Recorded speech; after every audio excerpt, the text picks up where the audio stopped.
Right, I've gone live, totally unexpected. I've just chatting some onto the actual WhatsApp group. Um, I ain't got a clue what I'm supposed to be doing here. I ain't gonna lie, but a lot of people have said go live on YouTube at the same time. So, for those people that don't know, we've got a WhatsApp group. I'm about to do a WhatsApp auction, not YouTube auction, WhatsApp auction. So, if you're not part of the group, I'm about to now just work out how to do this. Your link there, and then hopefully I can drop it in the comments. And then if you haven't already, you can join on to the WhatsApp group to, to take part. So now I'm a little bit fingers and thumbs because I hadn't planned this. Already we've got people requesting to join, which is great. I'm going to add you guys in now. Many people. Good. Right. Totally unprepared for this, but I'm going to look at a way. Maybe I could. Now, what I can't do, I'm not going to be able to share what's going on the WhatsApp group onto YouTube because there's a lot of personal information on WhatsApp that doesn't need to be broadcast to the whole entire world. But like I've said, if you haven't already, you can request to join. Now, you won't see anything prior to when you join, simply down to the fact that because we have so many spammers, which really ruin it for everybody, a lot of people just drop loads of crap in there. So now what we've done is we've turned on approval must be done, so you can't just drop in and out as you'd like. Now, people, what I would like to say is please do not on the WhatsApp group, please do not absolutely spam it full of comments, or if you're gonna have to switch like I do between WhatsApp, YouTube, etc. Because I'd like the YouTube bidding to take, the bidding to take place on WhatsApp only, so we don't absolutely do it. But what I'll do is I'll try and show what we are auctioning on screen. Now, not all of them are our best stock. Some of these are cheaper pieces, but ultimately it's something for everyone. And ultimately that's what the koi game's all about. So, if you haven't already, jump on. I'm gonna drop the first fish on now. How can I do this? I could do it this way. Let me have a look, see, because you might be able to see something. Go down there.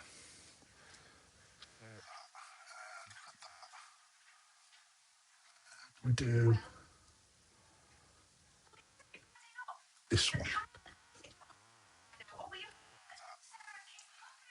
Yeah, there you go. So you're going to see at least what we're doing today. So this is the sort of thing that we do at work. You get to see a little bit of something. So did it right up here. So we are going to look at one of these weird little things first.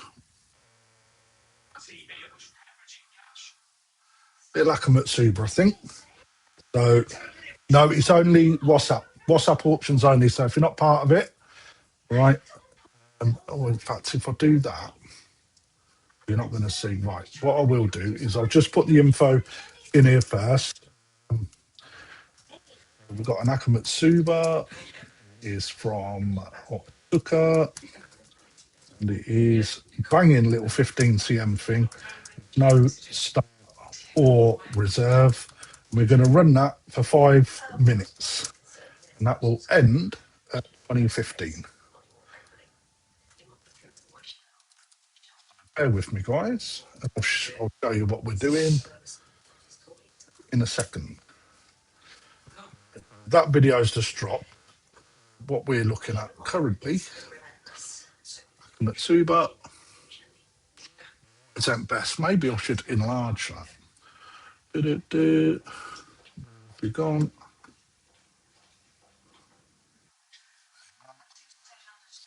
I don't know if it's going to work. You're not going to see that, so I need to screen. Sorry, guys, completely new. Like I said, I didn't know what we could do, so I have to do it this way. Currently, we are sharing this little fish at the moment. We're going to have to push play on that now. It's not an auto start. Gone straight in at 20 up to 25. No reserve on this. WhatsApp group, guys. Let me just push that in the comments. So anybody that wants to join can. All right, we're currently at £25 on this. This is a little banger of a Tozai, 15 cm. It's got a load of little qualities about it. So we've had this fish for a while. Somebody's left already. It's always good to see. Currently at 25 quid, right? But these grow into some absolutely fantastic little fish and part of a special order. So again, good little growing project.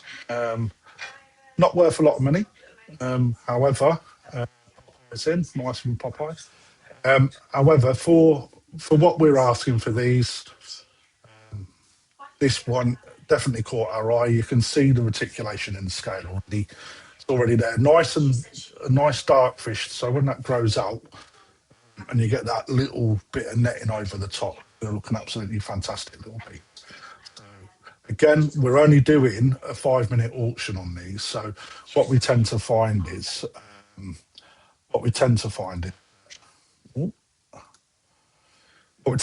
is on the WhatsApp group that we get a few initial bids, and then after those bids, sort of slows down a little bit, and then it speeds up a little bit towards the end. People looking to snipe. However, we don't do the sniping. We don't do sniping merely down to the fact that we're here to make money. You guys all get disappointed if you try and put something in and then someone, you've bidded through the start and then someone tries to take it. So what I'll always do is if there's interest, I'll let it run out until there's no interest. Again, nothing's preloaded. I could preload it so it just plays on and on and on, but I don't know. Like I said, it was totally, I just put a little poll out on YouTube, on the WhatsApp group, and people was like, yes, please. Again, let's share that just while we're getting towards. We've got 5 minutes left on it.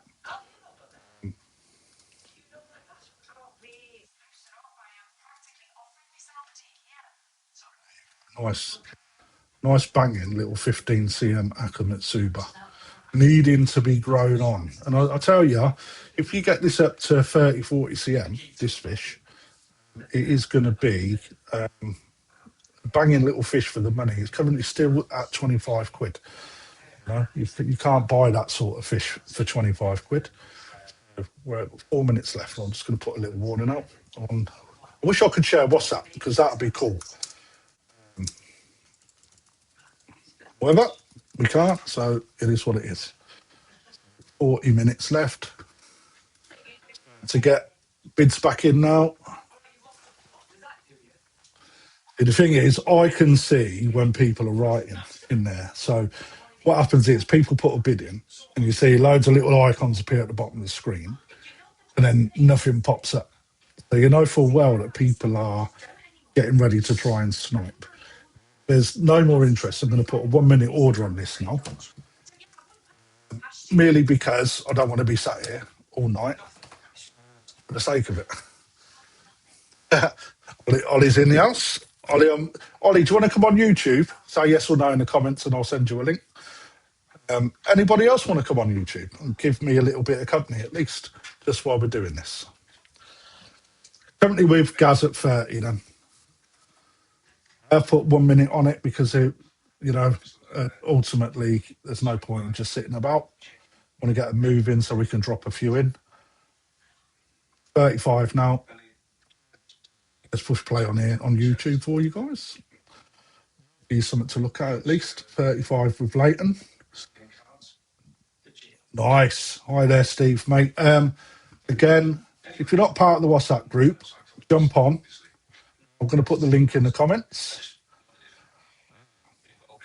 All right, who we got in the house anyway? Let's have a quick look. McCoy's in, evening, just finished his pond build. I expect to see you buying some more fish off us now, Mr. Humbert. Mark Child's in, David Bills has requested to join again.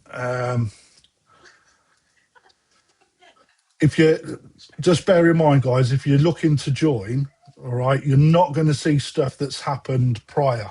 Okay, so you're just going to have to be patient with that. But it's good to see that people are joining in. Matt Gray, hi there, mate. Yasu Koi, that is one of my good friends. Now, anybody want to come on here with me? Vince, do you want to come on for half hour? Yasu, oi. In fact, Matt or Carly, do you want to come on? Lewis Tree Care, why are you, mate? Your fish are ready to go, mate, with the exception of the Arago Key, if you want to come in and get them. Dave Williams requested to join. Nice. That's what we like to see, guys. Plenty going on. Right. Currently with Leighton at 35 then. Oh, Lee, you're... oh, mate, hang on. Whoa. What's going on? Hi, admin. Please could you add my friend to this group if possible? You can actually put a link in. If I put a link in, you can share this. It's all going mental on it. Guys, if you're watching on YouTube, please don't take up the WhatsApp. Yeah, I knew it was going to go repeat, Tom.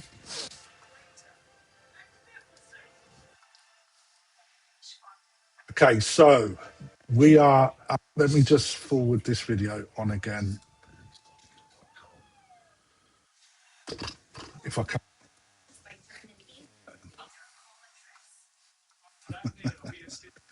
It's mental, isn't it?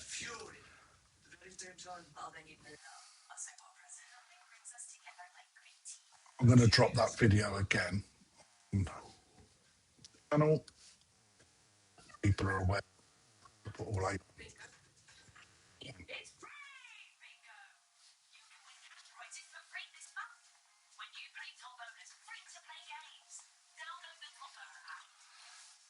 Boom.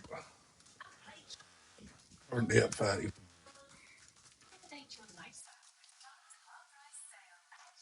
1 minute remains. There we go. Currently with Stu, I think it is. Let me just go back. Leighton. Currently with Leighton.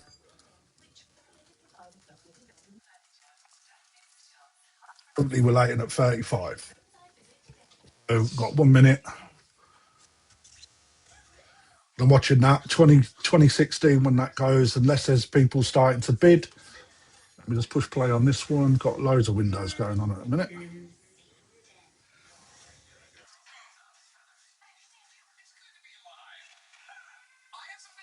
Okay then, so going once.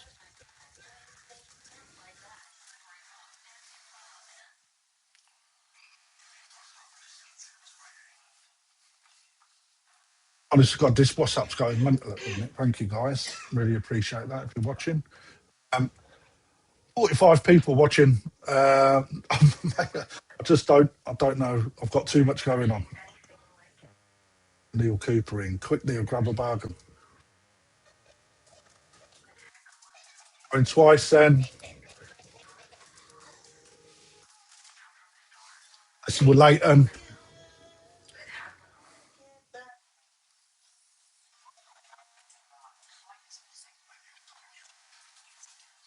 Three times. Fair warning. I'll put fair warning.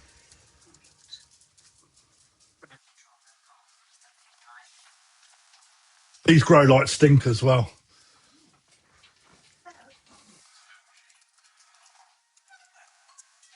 Alternate and then for 35 quid. Can't get better than that. Right, so that little Akamatsuba, right, little 15 cm, 35 quid. Nah, man. Right, so Dave builds straight. Too confusing being on two platforms. Should have stuck to one or the other. You know me, guys. I like to try new things at least. Make it really, really difficult for myself. But ultimately, we're also improving how many people are on WhatsApp. So we're over 50 at the minute, which is good that are currently in. I would like someone to come and join me there. Anyone? Farmore, Vince, Mark, Yusu, anyone? Um, so I can at least have a chat with people whilst doing this. Stop sharing because I can't get until that shot stops. Right, next one. Um,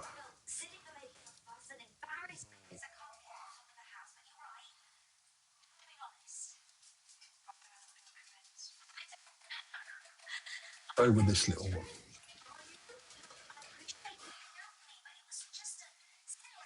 This is from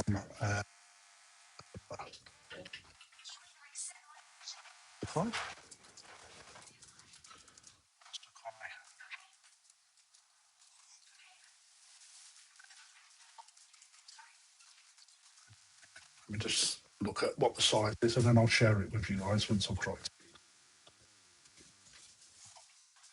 Loads of little bits and bobs going on. 24 cm. No start. Reserve.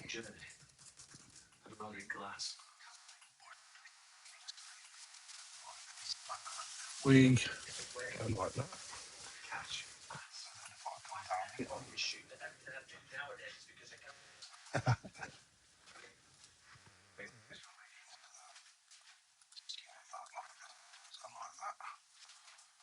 Right, this is what we've just put up on WhatsApp. There's no reserve on it.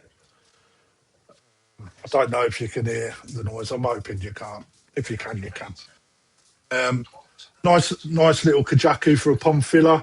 Got really nice. What do we call it? Japanese term for metallic luster in the head is Fuji. Nice bit of Fuji in the head. Nice little splodge on its head for pattern, and then quite a solid body. But the reticulation's really nice on this fish, and quite a nice little, like I said, pond filler. We're getting in there currently at 60 quid with Suresh. That's gone 20, 30, 40, 50, 60. Bush, thank you very much.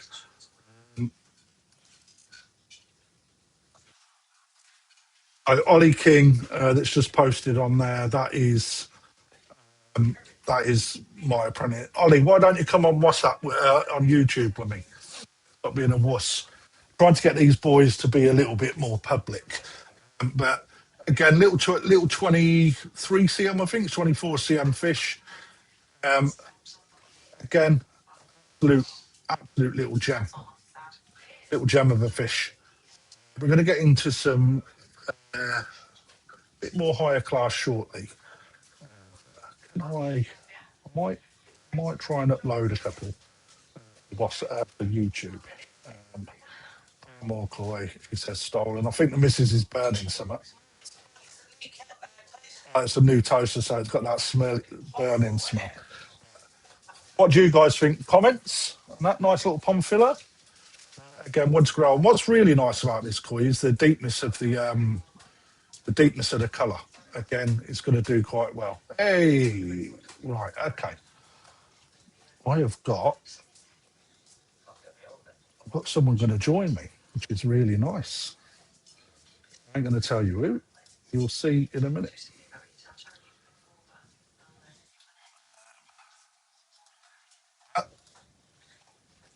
We'll have entertainment, that's a sure fact.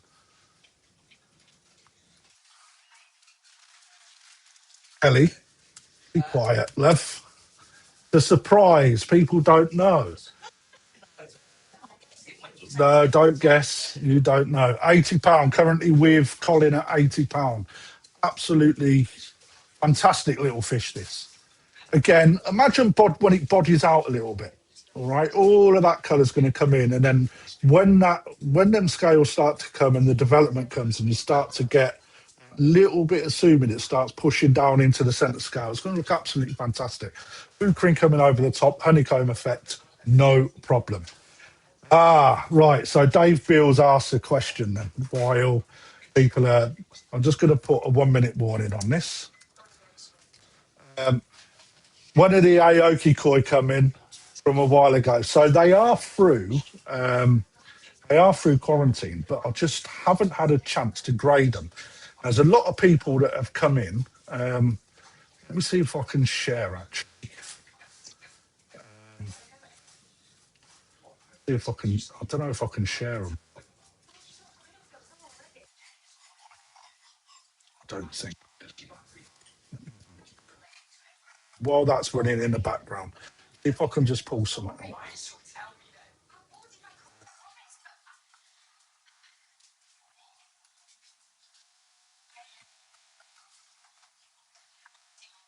They're trying. Hi there, Yaz. Hope you're well, my love. Thank you for joining us. Just all fingers and thumbs at the minute. I need to go back here. I've downloaded a little video for the little videos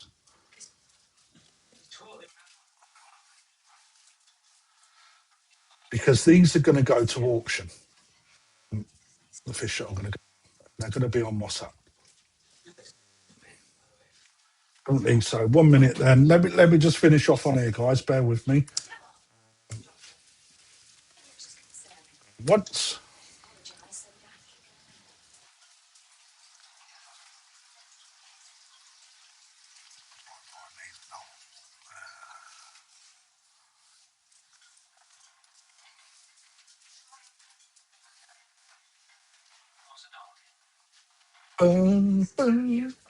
Not sure I'm a fan of this WhatsApp YouTube malarkey. Maybe I can drop one onto YouTube or something.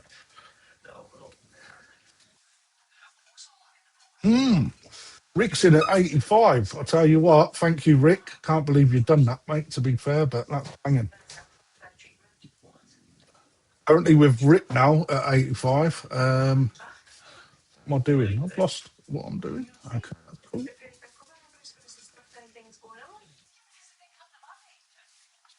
A minute. I'm expecting a guest to drop in any minute. You won't want to go anywhere because it's a bit of a pain in the arse. And love him. Currently with Rick then, so going nice once. Oh, I don't need that window. Let's close.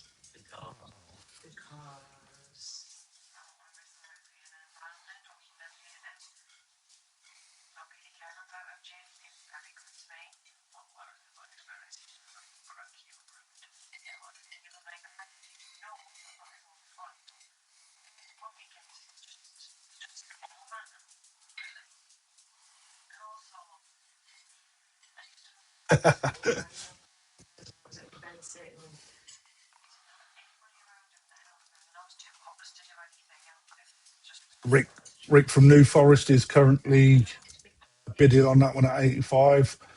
Looking for 90. Keep it going. On YouTube. Hey, Aragoki Koi looks like he wants to join as well. Let me.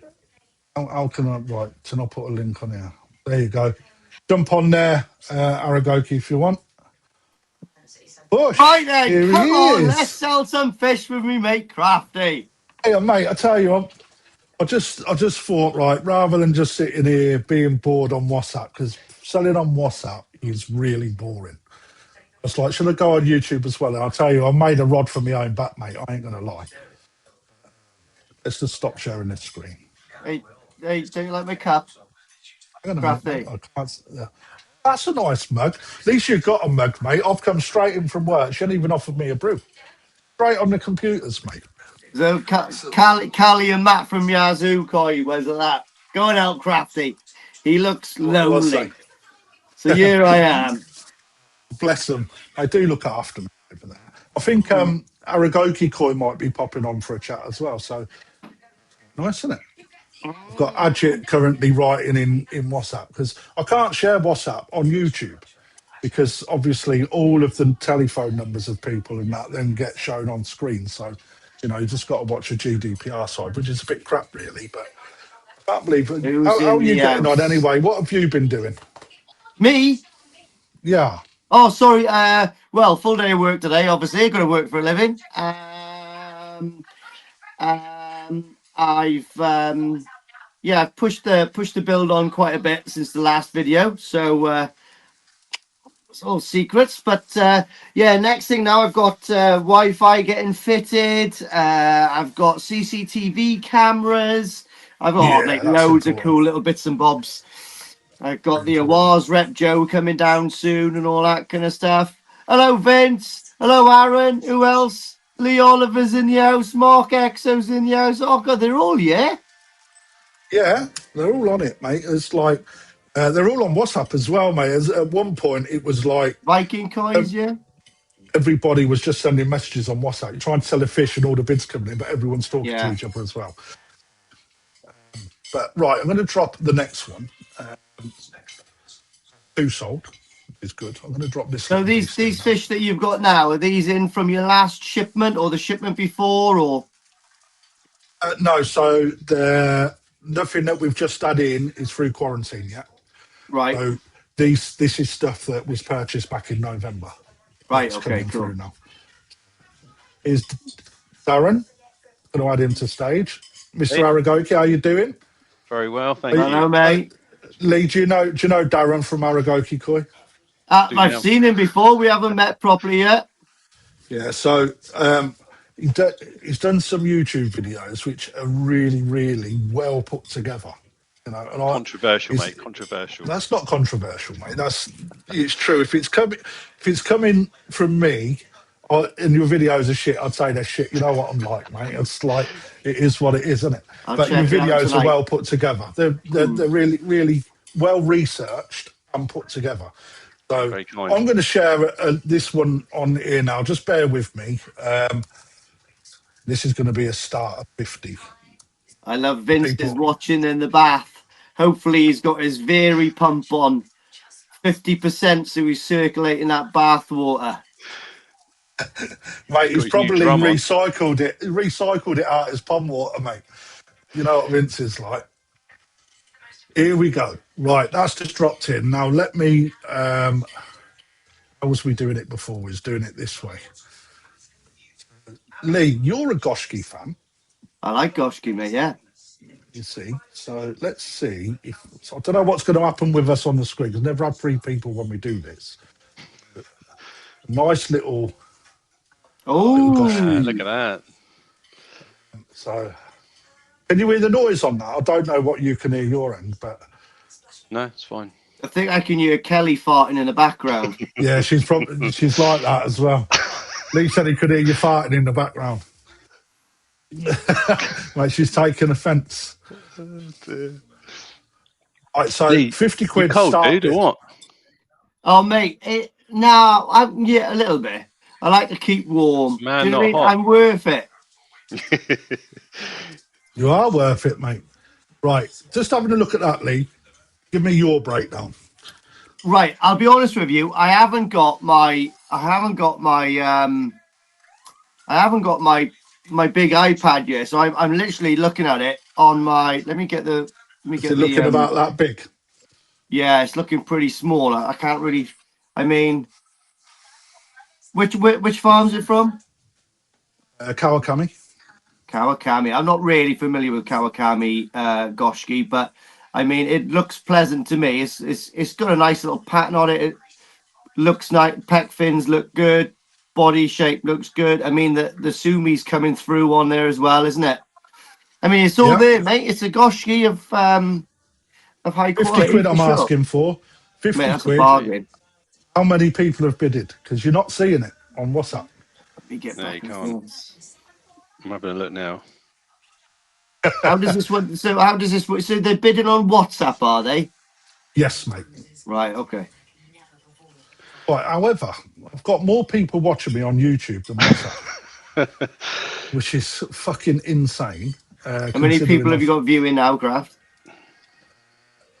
What on this? 70 people, Yeah. and there's only 33 online. So people that are on this aren't even watching the WhatsApp, which is mad Yeah. because I can see who's on both, you see. So Darren's just got in with 50 quid, which is really good of you, thank you. Suresh has come in with 75. And again, Jim from Paving and Landscaping Limited has just left the WhatsApp group because clearly I've added him and he's nothing to do with fish, which is quality. But yeah, 75 quid. Let's have another little look at it. If you're looking at the WhatsApp, Crafty, can people that's watching this bid on this one as well, and you can regulate it? Yeah, that's a good idea. I'll tell you what, let's do that. Do it. Yeah, do it. Now I'm sort of getting used now to how to operate everything at the same time. Right, currently with 75 quid on WhatsApp. If anyone wants to drop anything more on here, drop it in YouTube and we see what we can do. Right, but again, if I can pause it there, I'm going to just drop it back a little bit where we can get an half decent still image. Let me see if Yaz is still watching. Yaz, if you're watching, can you bring my iPad down? Here we go. The koi pit's in the house. What's the size of that craft? Approximately 25. 25.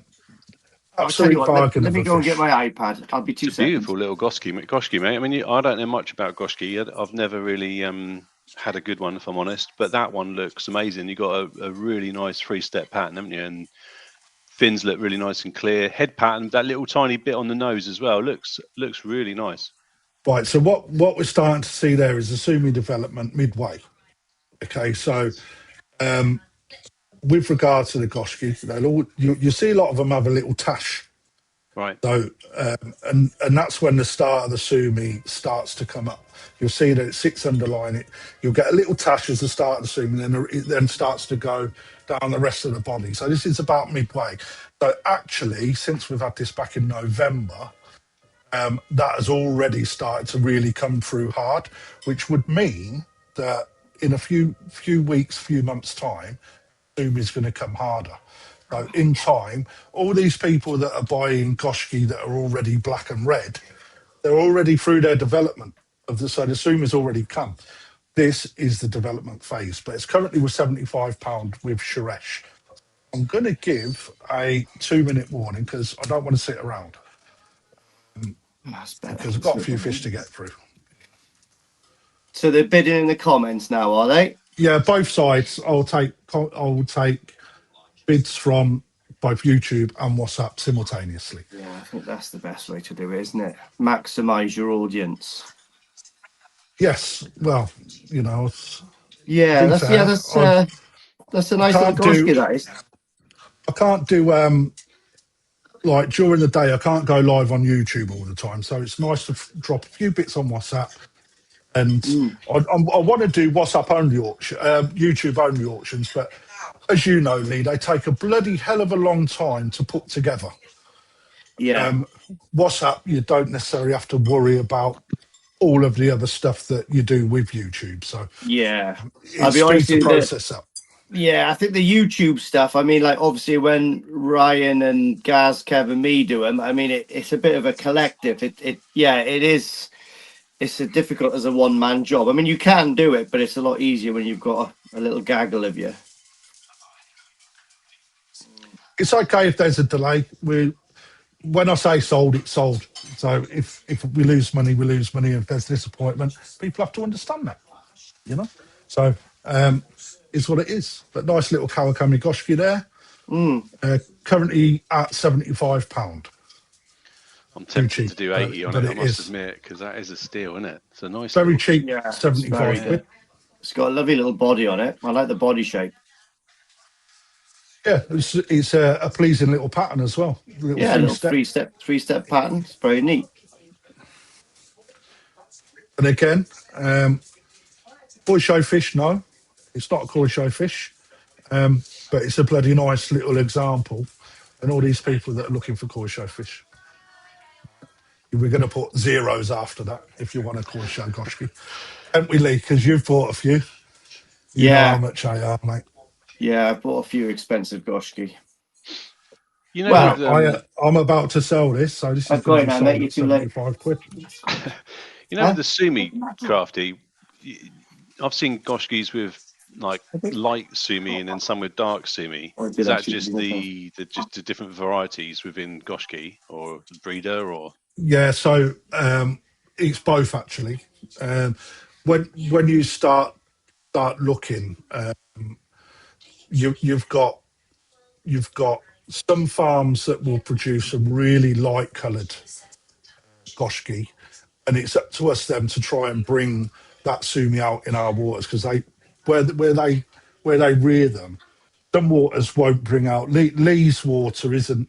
It's so soft that that sumi development doesn't tend to happen really quickly. Yeah, I've got really hard water where I am. So your water would generally really pull the sumi up out the skin. Yeah. So maybe you should put a cheeky bid on. Yeah. Right, so softer water, it doesn't tend to happen. However, Aoki tends to breed a darker variant of where you've actually got a black and a red goshki, and that's bred in through Showa bloodline. So I can't remember what they're called, Lee. You probably would know. I personally don't get a lot of them. I'm more of a traditionalist, so I like to develop the fish. Kuro goshki, that's the one. Kuro, really dark which ones. is black and red. Yeah. Yeah, they're however, awesome. Kawakami is the complete opposite. It'll produce a really lighter coloured goshki. The sumi then develops a little bit later. This is sold at £75. Deal is with Suresh. That's a nice little fish for 75 quid, isn't it? Very good. Yeah. There you go. You know I aim to please. Let me just stop sharing. Right, there we go. That's up. Now again, I haven't put a lot of top end fish in today. All right, it's merely just getting people interested, and those people that want to put in a couple of quid, they can. Right, but however, I need to just do this on here so I know what's gone and what's not. Otherwise, I'll be putting the same stuff up all night, which is what I tend to do. Lee, the old tanks are looking good, mate. Yeah, they're coming slow and steady. Yeah, I mean, I was down the garage last night. Well, yesterday afternoon for quite a few hours, just PTFE taping bits and bobs. It's almost there now, but there's no rush. I want it to be correct. Like, I want it to be 100% done. In fact, actually, I got to give a shout out to North Fine Nets. They've just Dan on there has just customized a couple of nets, blacked them all out for me, which look absolutely amazing. So they're inbound. So I'm looking forward to getting those bad boys. And what about you're getting some special lights, are you? Are you still doing that? Yeah, well, actually, so there was you should mention that.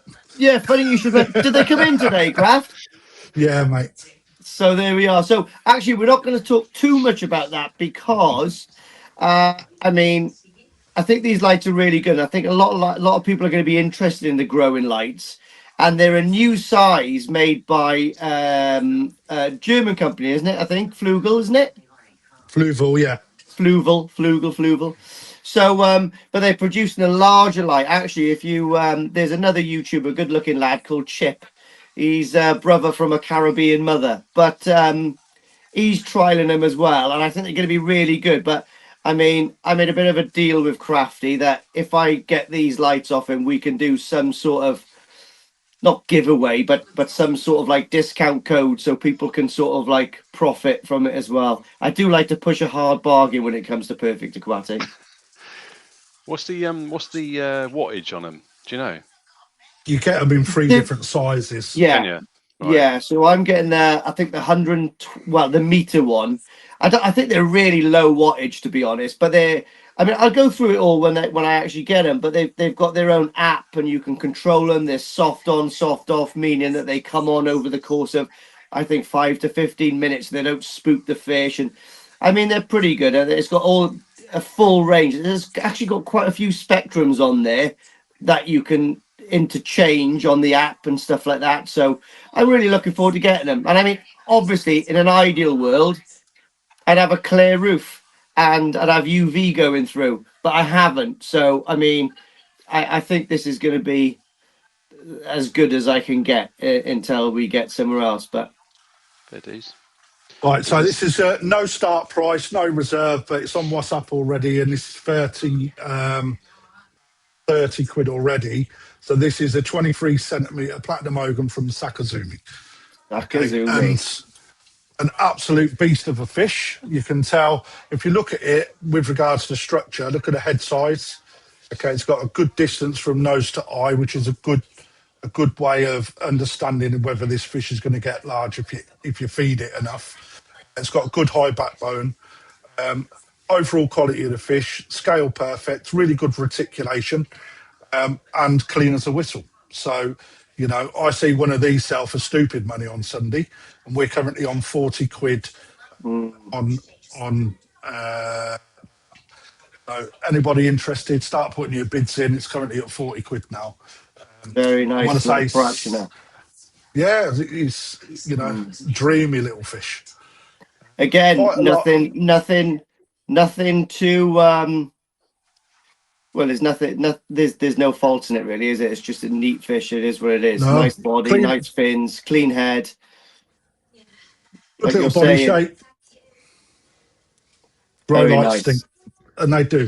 And when these get bigger as well, they, you know, for me, I think they add an element to the pond, especially if you've got, currently with £50 on WhatsApp. You can vote, you can bid through YouTube as well, guys. I'm updating with what I'm seeing on WhatsApp into YouTube, so people can see what's going on both platforms. You know, for me, an excellent little example of a fish that's clean as a whistle. And it's got a nice bit of gin to it as well. Yeah. Why do they get called platinum ogons and parachinas then, do you know? Oh, you see, that's a very good question, because there isn't an actual answer to it unless Lisa. I would say a parachina is probably the Japanese term for it, which probably does mean platinum ogon, but that's probably just the English word for it, isn't it? Because the Japanese are not going to say platinum ogon. They probably wouldn't even be able to pronounce it properly. That's probably what it is, you know, isn't it? I would have thought. But yeah, they are cool fish. And someone just asked in WhatsApp if it'll change colour over time. It will not. The only thing that you will see more is the fukurin start to develop. So the fukurin is the skin that you see. Can you see the pointer on screen? You can, can't you? Yeah. Right, so I don't know if you can see, but this little part here that you can see on the fish, it's already got really strong fukurin in this fish, right? So it's the skin that grows around the scale. So if you can imagine, as that fish starts to grow, scales get bigger naturally with the fish, all right, because it's part of the growing cycle. But so will the fukurin develop more and more around the scale. So that is when you start to get that net pattern over the top of the fish. And that is, on this fish, beautiful, bright, silvery white with the gin scale in the centre. Looks absolutely fantastic. And that is why this variety is such a fan favourite. Bigger fish look, well, I mean, that looks fantastic. Fish always look better bigger, don't they? Right, where are we? Okay, platinum ogons. They get big as well, don't they? Yeah, these are meant to be growing machines, yeah. In fact, I'll be honest with you, a certain somebody might have a few of these growing on at the moment in a certain facility. Is that your facility, Lee? I'm not sure, but I could have a stockpile of them. Well, I'll tell you what, mate, with your skills, I've got no doubt that you'll do really well on it. I ain't going to lie. Oh, we'll see. I mean, next time I go over there... at 50 quid. 50 quid, only 50 quid. This fish is worth more than that, but I've put a 2-minute warning on it because I just want to get through them. No, for me, again, another steal. Body shape, though, really, on that is good in it, Crafty. You got a really nice shaped head. Really good. Yeah, mate, again, size. What I will say is when you look at the structure of it, all right, as a tozai, you're really looking for the size of the head. And one thing that tends to get missed by people about the eye is the distance from the tip of the nose to the eye. So the first little thing is I always work on triangles. So the triangle between the eyes and to the tip of the nose, the triangle for the size of the head, and then the triangle opposite going from the shoulders to the tail. And you're trying to get as symmetrical as you can. So you're not getting anything pinch in and then a tiny little tail tube. You're trying to keep that nice curvature. The triangles are what I work on. Same with the fins. I mean, when you're looking at the fins, when you're looking at quality, like the fins on this fish, get it paused enough, you can see there that they're the right or symmetrical, the right shape, the leading edge of the fin, all right? So the ray, which is this area, all right, is full. Some fish, you'll see that they get trimmed off early on, right? Or they'll come out and then they'll kink off, like really sharp, almost a 40-degree angle. So, you know, they're the sort of qualities that I'm looking for in the fish. So, getting a lot of people request to join, and that which is sort of taking up the space. I'm putting 1 minute on this now because it's very. Mate, I keep writing Mons because I'm not watching. Cal, making a brew or what? In a minute. Okay, done. Right then, currently at 50 quid then, 1 minute, going once. Very cheap, very good, very nice fish. Spring's come in. It was absolutely glorious in South Wales today. I'm not going to lie. That's why you got your coat we've on, started isn't to get it, mate. Cold. Yeah, the temp's looking Oh, it's good for the chilly rest of the now, week. but it was lovely today. Yeah, it was nice. It was beautiful. Okay, the bids are creeping in now at 60 on WhatsApp. Save you a few quid when the sun comes out as well, right, Lee? Turn Yeah. the temperature down.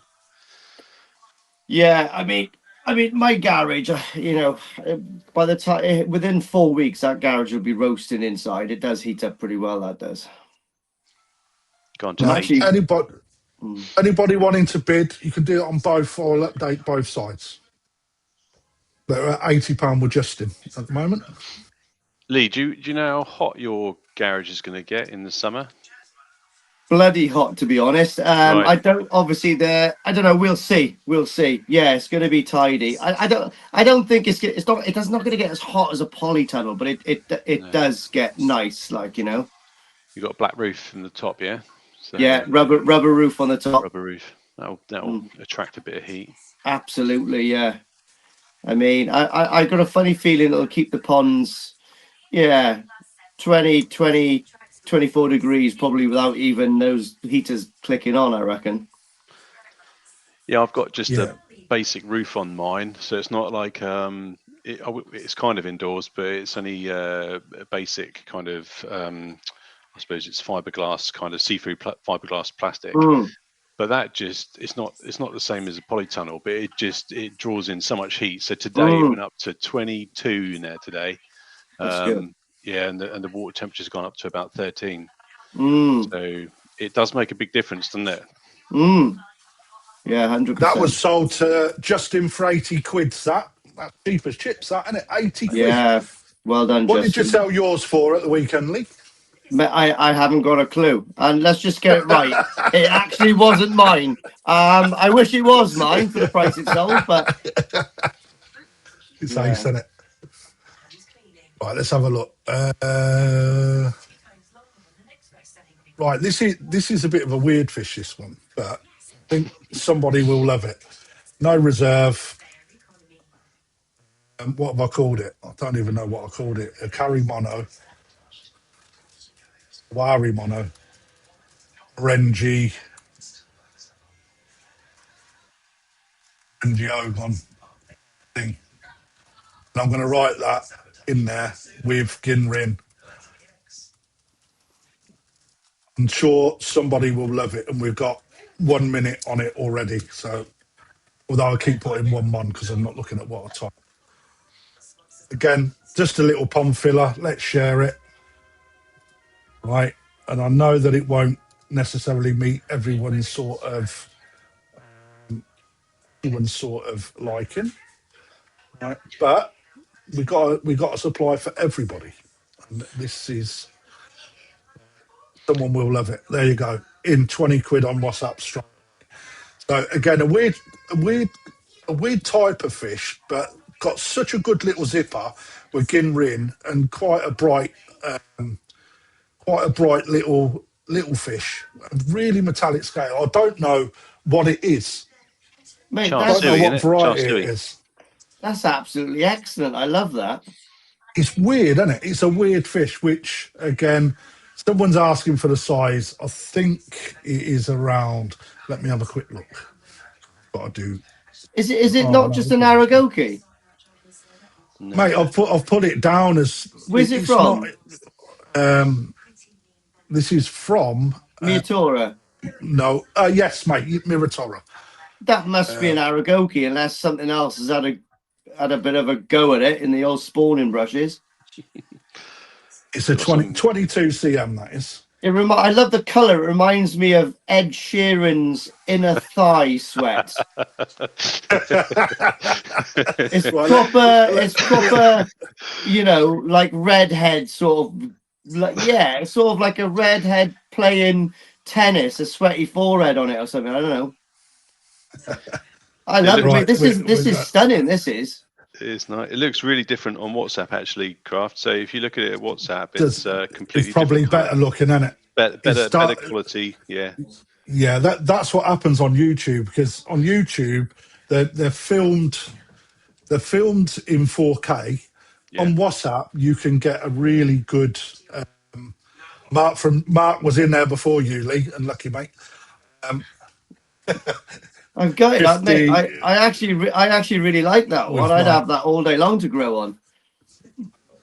That's right. I've got people, mate. I've got so much going on here. I need a gas. Mate, I'll be honest with you, Gaz is good at doing it. He is on point when it gets I mean, if I didn't have to speak and I could just control everything. That's what I'm saying. It's difficult, like. But then you've got two platforms you're messing around with. That's why you should maybe just do the YouTube one, I would have said. Wait, I just didn't fancy sitting looking at WhatsApp for a couple of hours, mate. If I'm perfectly honest. You're 75, aren't you, at the moment? Oh, Lewis. Sorry, it's with Lewis. It's with Rich now. He's settled it. It's at £60 now.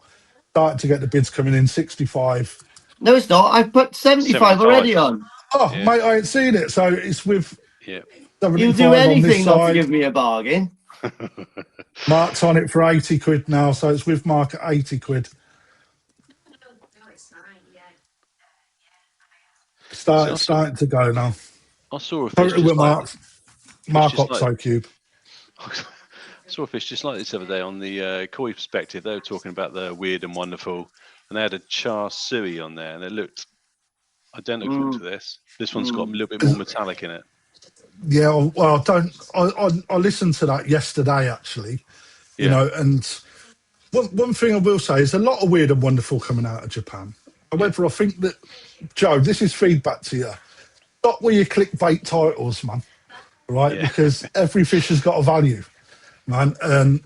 And for me, these sort of fish, love them or loathe them, they've got a place, because believe it or not, these sort of fish sell a lot better and a lot quicker than Go Sankey. Can you believe that? It's like this is stunning little fish. This is. Yeah. What's the flanks like? Are they? Is it totally Deutsche apart from that zipper? Yeah, it's all Deutsche, and the colour only goes down to the lateral line as well. So and then it's white or like silver. And then it's white underneath. Yeah. So Harry filmed this earlier, but he only done 15-second videos, which I didn't take them until the end of the day. You're gonna sack him? You've only done. Yeah, he's got the sack, mate. He's watching now. He's watching the YouTube now because he's been. Right, Harry, you owe Crafty 50 press ups tomorrow. You can do him in sets of 10 if you're not used to it. Mate, but you can't get off your knees. Right then, let's. This is with 80 quid at the minute. We're Mark from Sheffield, Mark Ypoutube. There you go. Oh, so Mark bid on it, is he? Yeah, you know what it's like, mate.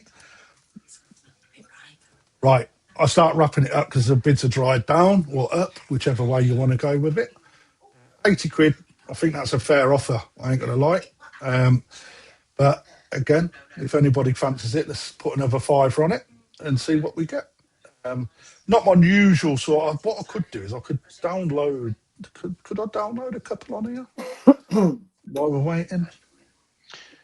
Must admit, on the WhatsApp video, you can see that zipper across the top in the Ginrin, the massive big scales going right down the top. Does look, when that gets bigger, that'll be really impressive from top down for sure. I don't know what it looks like through a window, but Tell It you looks something, really mate. cool. I love that. I'm going to add these five. Oh, I'm a tired little boy tonight. up and down that ladder, mate. That's what it is, isn't it?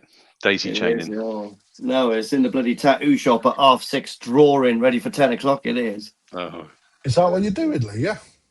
Yeah, I'll go in. It depends. I had two complex things to draw today. So I was down there about, maybe not about 7, and then I draw until 10, and then tattoo from 10 till 6. Then that's a long day.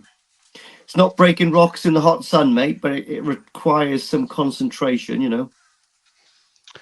you know, when you draw though, Lee, you can like afford to make mistakes, can't you? Can you do that with tattoos? Can you still recover it, bring it back? No, you've got to be on point. No. Yeah, you've got to be on point. Yeah, right. I've got Lee's mark. You've got a few bit more to do, mate, haven't you? I know, mate. Waiting for you to come down. Or I'm waiting for you to come up. Which way? Yeah, well, I'm coming up in April, aren't I? You are. You are, mate. 85 Lewis O'Driscoll. Yeah, I've got it already. Got it? 85. It's in the comments as well. You know. Yeah, you are right, Mark. This at 55, 65 will look really good. Mate, that is so... It looks like jewellery on the top. That is absolutely... It looks like bright... Yeah, just sparkly rust. This is class. It's a really nice fish, that is. Weird, isn't it? It's a weird fish. Not proper. I'm gonna give the colour a name. It's not my cup of tea. I love it. I think it's cool. I think it's the new colour that is going to be named for this is gingerescent. Oh, I love it, man. I noticed you've been doing some of Yaz's fans have been following your pond builds, haven't they? Oh yeah, mate, they're obsessed with it, mate. Yeah, she got 1 million subscribers that all hound on to it. Just pond update. 1 million subscribers. Yeah, she got just under 1 million. Well, she got 1 million over TikTok and Instagram. Yeah. Oh, okay, not YouTube then. Crumbs. Nah, not YouTube. No, she's not clever enough to do YouTube. I like it when she pops up in the back of your videos, mate, and then she's like doing a dance and you don't even know she's there. Well, yeah, that's for bloody TikTok things, that is. Yeah. Last time she done that, she got me unmonetized, so I lost 20 quid from that. How'd you get unmonetized? Oh, I think, I don't know, probably just... There must have been some sort of sound on or music on that I didn't clock or something like that, yeah. Yeah, that happens. Something really bad. Yeah. Quite a deal. So, Darren, what are you? Is it how do we say your name? Darren, mate. Darren. Yeah. It's just spelled weird. I ain't got me glasses on. It looks like DORON. So, Darren, you've got a YouTube channel called. Your YouTube channel is called Aragoki Koi, is it? Yeah, mate. Glad you watched it. Yeah. Well, to be honest, I don't really cruise. I mean, I'd be honest with you. I've been glued to the Iranian conflict at the moment, but I'm a soldier, so I've been glued to that. I don't really watch that much YouTube, but I do. Yeah. I know. I'll definitely have a look later on. You don't have to, mate. I'm quite old fashioned. I've got like a load of subscribers, a load of people I follow, like Crafty, Aaron, and the Koi Pit, and Vince, and all of these people, and they come up. But then I don't really look for other stuff because I got so much to watch anyway. Yeah, but then you've come up now, so you're going to be in it, and then the next person's going to come up. Take a hit. Well, it's true, mate, isn't it? Because I'm the same. I'm the same, Lee. It's like people say, if you watch that, I've just not got enough time in the day. Yeah, that's a good thing, though. I love new channels because there's loads of stuff to watch. It's really good. But there's a lot to watch now, which is great. Yeah. I must admit, I do like all the auctions. I like the live streams like this as well. I listen to them in the car. So when I do as well on the way up to Retford like that. Yeah, obviously I can't watch it, but listening to it's fine. You know, it's just chat, isn't it? It's good. That's it. Yeah. All right, then here we go. This is a nice little piece. This is Goromo. Beautiful little Goromo from Maraju, handpicked. Maraju as well. Cool. Yeah. Again, it is a high quality piece. I'm not sure the video on YouTube will do it justice, but the white skin is insane. Now, took a while for the sumi to start coming up on this fish, and that's why these fish are so bloody hard to sell, because people don't have an idea about the progression of them. But the sumi, believe it or not, the goromo means grape in Japanese. And basically, when that sumi comes in over the benny, it creates a really purple colour. Although it's a very dark purple, it's really quite clean, because when you look at the way Goromo come, the fact that they can get the black to come through the red and only stay within that red pattern, it baffles my brain how they can achieve that, because they sometimes they look just like kahaku that have got a little bit of dirty underlying sumi to start with, and then before you know it, in our waters that black starts coming through, and you get a really nice fish. This for me, structurally, again, nice big head, real decent profile. It's got growing potential. You know, we can say that about a lot of the fish. It's like, I don't need to big it up. It is what it is, you know. Currently sat on WhatsApp at 90 quid, and it is a high quality fish, guys. I could need to find my comments. Anybody, no comment, no bids on this. But at the moment on WhatsApp, it's with Terry at 90. I will sell it at 90, so we're past reserve. And I will tell you what this is actually priced in the shop. And just to show you that I am willing to sell fish under price, because at the minute we're not making any money on this at 90 quid. Have you ever had Goromo, Lee? I don't think you have, mate, have you? No, I'm actually, I never liked them before, but I actually really do like them now. But it seems like my eyes got pretty expensive taste, because the ones that I want all seem to be an absolute bomb. I mean, they all end up from being from Parada Boy for a start, from Marushan, which obviously down is at MRS, yeah. Yeah, I mean, he charges a pretty penny, but when I see some Buddha Goromo kicking around those ponds, they are phenomenal. I mean, Ollie, there's a lad called Ollie that had a really nice one off exclusively koi. Did you see it? No, was it Ollie or was it Dan? Had the spots on each side. It was on his thumbnail. I can't remember. I think the two of them had two good Goromas, actually. But I like Sakazumi stuff as well. This, what's this Marudo? Who's this? Maraju. Sorry, Maraju. Yeah, Maraju, so that's the fella. Just he was on the Digital Koi show with Joe, wasn't he?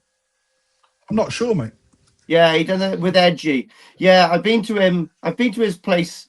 I've been to two of his koi houses with Ryan, but he didn't end up getting any. But like, yeah, it's pretty cool stuff.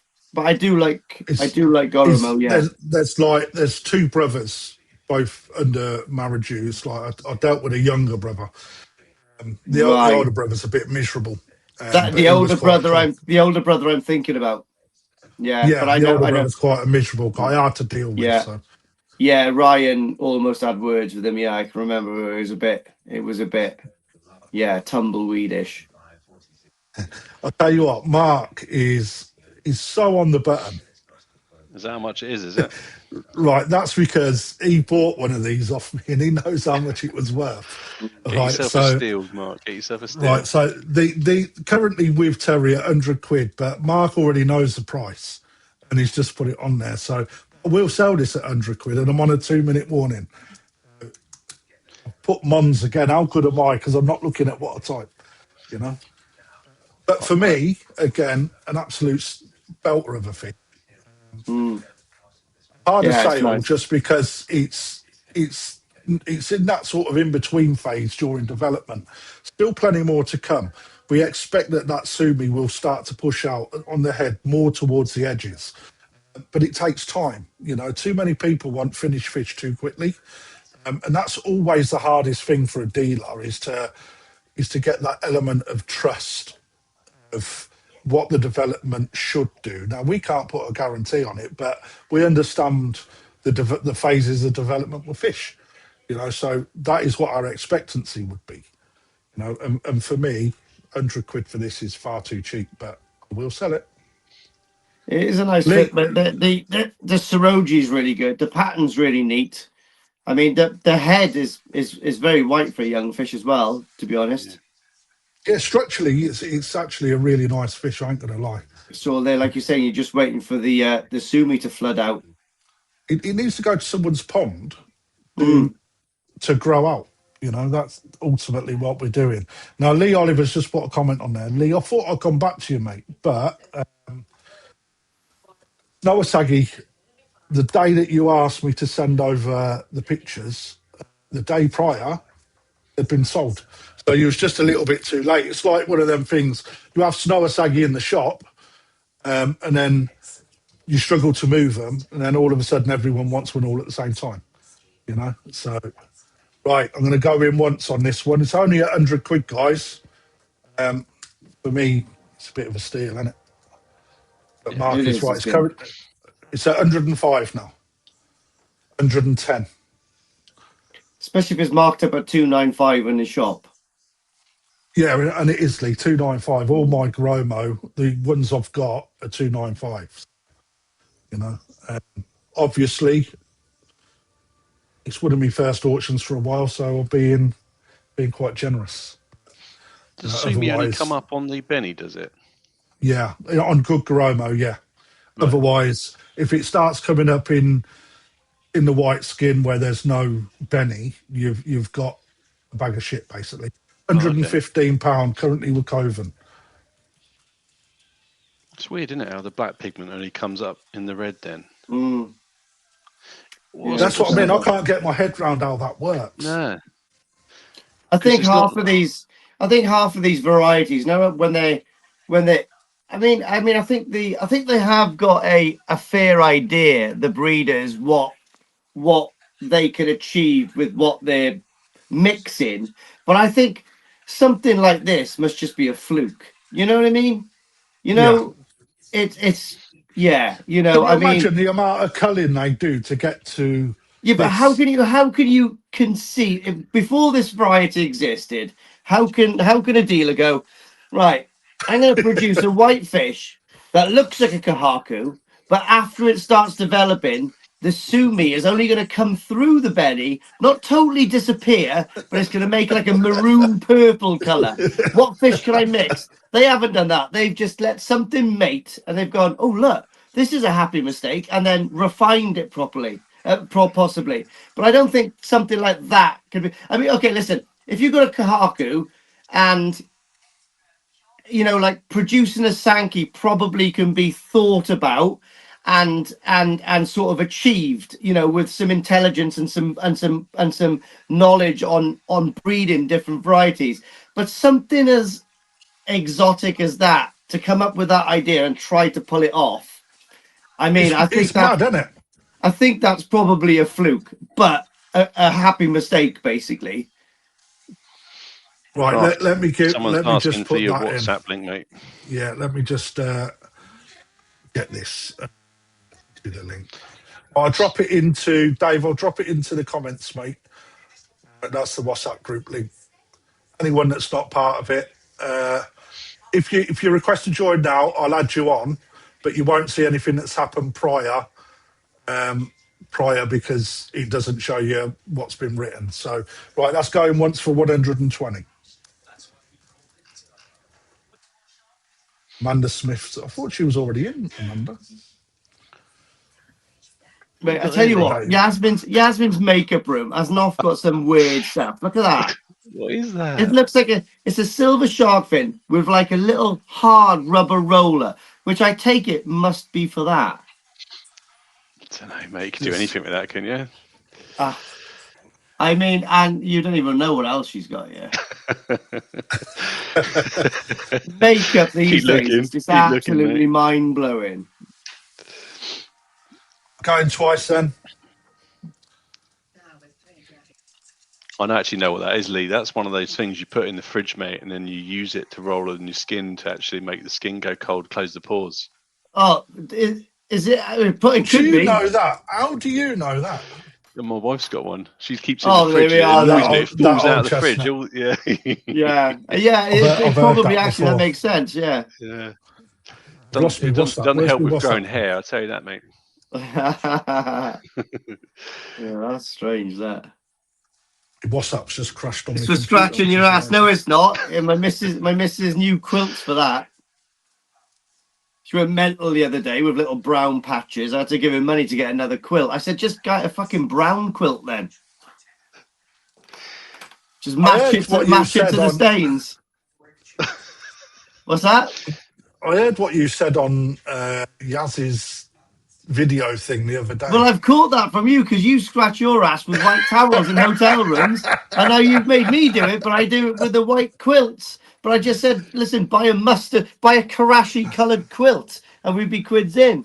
Never have to wash it. It'd end up looking like a wax jacket after 12 months. Oh, dear. I'm getting so many people trying to join at the minute. It's going mental. And this is You're fair warning for still at 120. 33. Still on 33 on WhatsApp, though, isn't it? You've got more than I have. I don't trust that, man.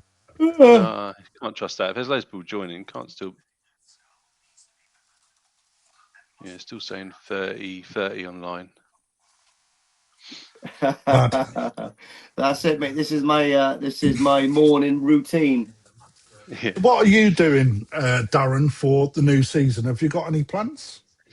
Yes, mate. Yeah, we've got loads of plans actually for this season. I've gone a bit quiet at the moment, but I have got lots of stuff in the pipeline. So I've just done the electrics. I wanted to get that out of the way. So my pond's not quite a year old yet, but the electrics was shoddy, so I had to do all that properly. So literally today, I just transferred over to my new electrics, turned off all my old stuff, which was dodgy. And then I'm focused on really small fish. So I'm doing the new forest grown what do they call it? Grow and show. Grow show with a different. Do you know what? Has he released what he's doing yet? Yeah, so it's Shiro Zuri this year. So it is. So they're coming from. Mark Exo has got an Oregon down there, isn't he? He has, mate. Yeah, that come from us as well. That was a Shinoda Hiatsuri, but I thought it was a Shiro. Shiro. Did you say Shiro? Shiro. Mark Oxo's got a Hiatsuri down there as a I thought it was a Shiro. So Rick's using the DK line that he bought from me for the next one. And he's calling it the KDK Shiro, Crafty Donald Kirkle. You know what it's like, man. He loves it, doesn't he? I think one of them's Ginrin as well, right? So it'd be a mixture of Shiro Zuri, but a bit of Ginrin. It might have a nice Kano Gin like Uncle Takano's Sankey. Fingers crossed. I'll have a Ginrin Shiro Zuri, mate. Yeah. No. I used to really rate the Kano Gin, but in this country it's really hard to judge because if you put it into the normal Sankey category, they get marked down, I think, because they've got like a Kano Gin, like a really just a luster, and I think it's classed as like a weak Ginnerin, I think so. It needs to be one or the other. I'm going to see if I can load this one in. Know if it can take this. Let me see. I don't know whether it can, because believe it or not, StreamYard will only accept certain file types. Normally, I have to convert to an MP4 file in order to get them to download onto this. Because I wasn't planning on doing that. It may not. Unfortunate. Yeah, I did a little grow on last year as well, but I had about 500 little tiny fry and grew all those on. But you had some of the small Shiro though, didn't you? From I did. Yeah, down there. They come on really well. How have you got on? Yeah, come on really well. Did you have some of the? Did you have some of the Welsh Dragon Sankey? I had the chance to have some of them, to be honest, but they weren't. They had good body shape, but the pattern just wasn't quite right for me, if I'm honest. But no, I had a load of DK Shiros from Tuberfest. I did have my fair share of those. They were only 10 quid each, so I bagged up on them. I had loads of them, but they are really nice. Really nice. You sat there with his little bowl. I got a story about that. Go on. Well, I had like a bowl full of these fish, right, Lee, and I'd been selecting them for about 2 hours. Right, my back was killing, and I'd been going through them like this. And I said to Crafty, I said, "What do you reckon of this bowl, Crafty?" Well, he like shoved me out of the way, and he went, "That one's crap. That one's crap. That one's crap." And he started chucking them all back in again. And I was trying to catch them all back, trying to get them back in my bowl, and he literally turfed the whole bowl out. Well, at least I'm honest. He was very honest. He was brutal. Hey, that's what you like in the koi game. But here you go. It was funny. Currently at 90 quid on WhatsApp because it's already dropped. But we've got a really nice Coromo here. Early stages of development. Again, this is, I believe, around 23 cm. Flowery pattern to die for. I've managed to pause it because a point where you can see how clean the fins are. You've got a really long balanced pattern, right? Again, underdeveloped, still in baby stage, right? Head, good size, profile, superb, doesn't pinch in anywhere, absolutely superb little fish. And again, in the shop, 295, currently at 90 on WhatsApp. So any advance on that would be lovely. Good bite skin as well. And extremely good clean head as well. There you go.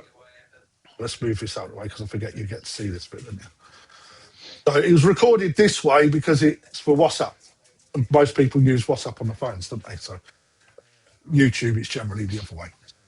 Look at that. It sits well still for me. But guaranteed to photograph that with a camera.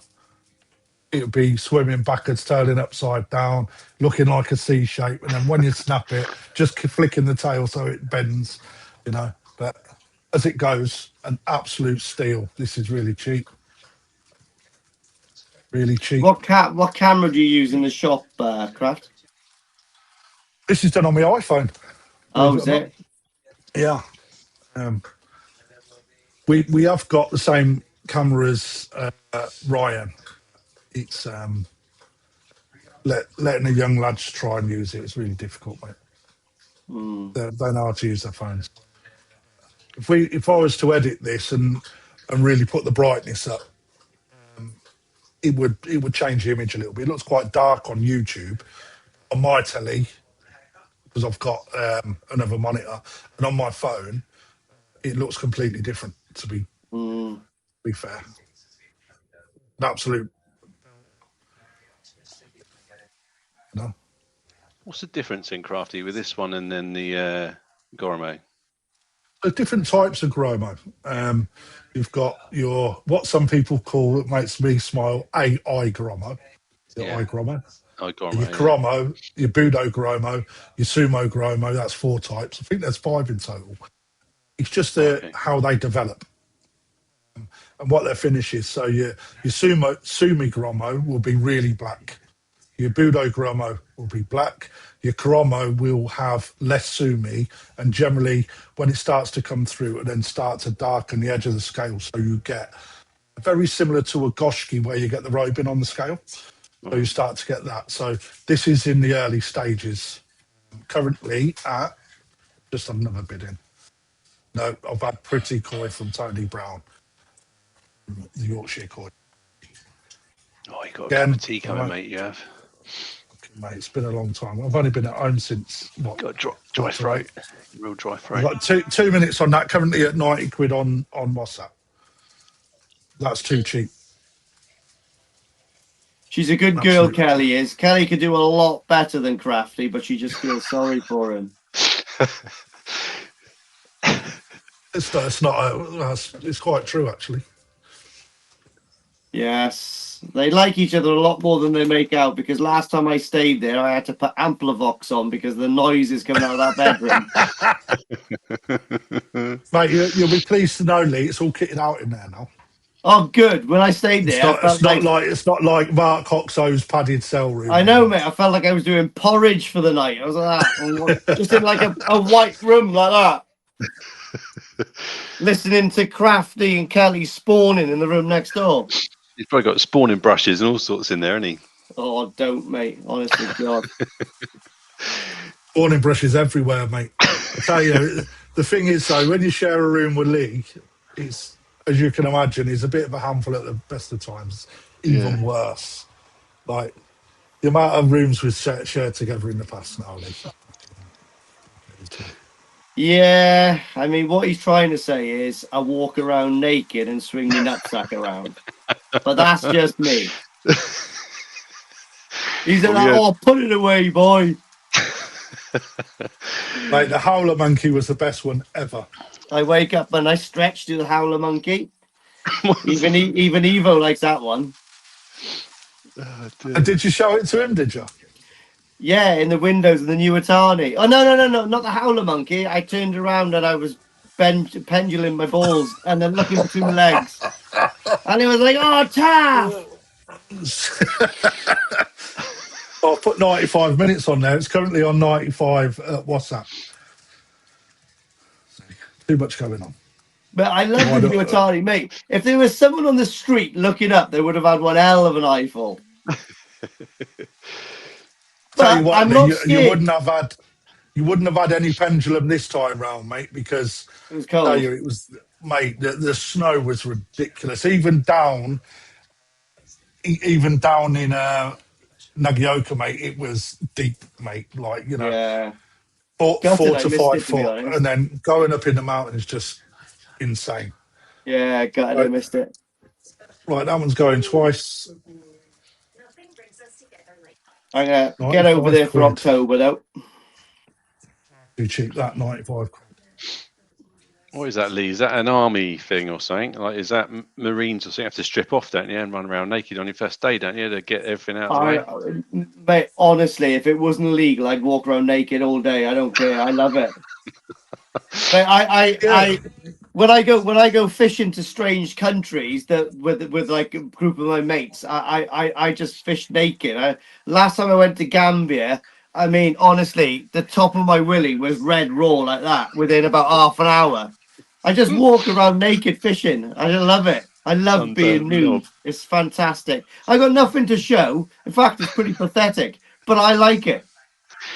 It's like an acorn with a rasta cap on, mate. Yeah, I mean, it doesn't look big, but if I don't have a shower for a week, it certainly smells it. Oh dear. What do you go fishing for? Oh, it depends where I'm going in the world, really. I used to do quite a lot of fishing away abroad and stuff, you know, done quite a bit over in South America. So go to Africa once a year, sometimes twice a year, depends. Trying to hit the tarpon, but I mean, they go through once a year. So, well, they just go through once, and once they're gone, they're gone. Do you know what I mean? They just like migrate. But like, yeah, different varieties. But it's just so nice over in Africa. It's like so cheap. And so, you know, you can buy like a bucket full of shrimp for like 25p and just go fishing all day. And pull out like dinosaurs almost. Do you know what I mean? Yeah, it's class. Things. Jurassic. They got this one variety. It's called, well, they call it guitarfish, like the Africans do. But it is a cross between a shark. It's a shark's body with almost like a stingray's front. It's mental, honestly. It's like, and it's just madness what comes out. It's good, and they've got different varieties that are very similar to ours. They got a thing called a captain fish, which got a weird pointy nose, but it looks very much like a bass, a big bass. It's cool. It's really cool. You know what I mean? And you're guaranteed amazing weather and stuff like that. And the people are really nice. We used to go down. I used to take 2 suitcases and fill one suitcase up with like school books and like nets and sweets for the kids to give to like the local schools and stuff. Do you know what I mean? Like sporting goods and stuff. Yeah, it was good. It felt nice giving it to the kids because they didn't have anything, you know, giving them all school books and stuff. Tell you what I'm going to do. Just what if you keep chatting, I'm going to convert the rest of the files to MP4 and then upload them on here so they can just keep playing in the background once we talk. Yeah, I'll tell you a funny story about Africa, right? So I went. Me and my mate. We had a taxi. We got a taxi out about 25 minutes. This really secluded beach, and I mean it is secluded. It's like a miles and miles, just white sand with palm trees, and it was amazing, right? So got dropped off, and we said to the taxi driver, "Right, meet us back here in 8 hours." Yeah, cool. So jumped off, and there was a group of African kids there, small kids, like from I don't know 2 years old up to about 11 or 12. So I chucked them a packet of Tic Tacs, you know. I said, "Yeah, boss." Went fishing. We had a good haul actually. I took one of the guys who used to tattoo with me, a young lad. I don't think he'd ever been out of Wales, right? And his first holiday was to the deepest, darkest pits of Africa, right? Fishing with me. So we were waiting for the taxi now, and we walked past these young kids again, and they were shaking this and singing songs because they thought it was a little musical Raga. instrument. Yeah. No. So I flicked it open and I give them some, and they were like that, amazing. And then we were waiting for this taxi driver, and I was looking at my mate facing where we've just come from, and dude, there was this black guy walking over these sand dunes, right, with this machete, a massive machete. And this African fella, mate, he had the body of, like, you know, Anthony Joshua. He was massive, right? Obviously working the land he was with his machete. And my mate from Llanelli, a young lad called Jenks, I was like that, Steve. I said, in a minute, I said, you're going to turn round and you're going to offer this lovely fella a fish to take home to his family, right? And he goes, who? I said, you better turn around. And mate, he must have been about 6'6", right? And my mate actually pooed his pants, and he just gave him all the fish. And he goes, cheers, chief, and walked off. But mate, I'd never seen someone panic so much, because I suppose, mate, you know, if you, mate, I've been to loads of war zones and all that kind of stuff. Do you know what I mean? I'm quite callous to stuff like that.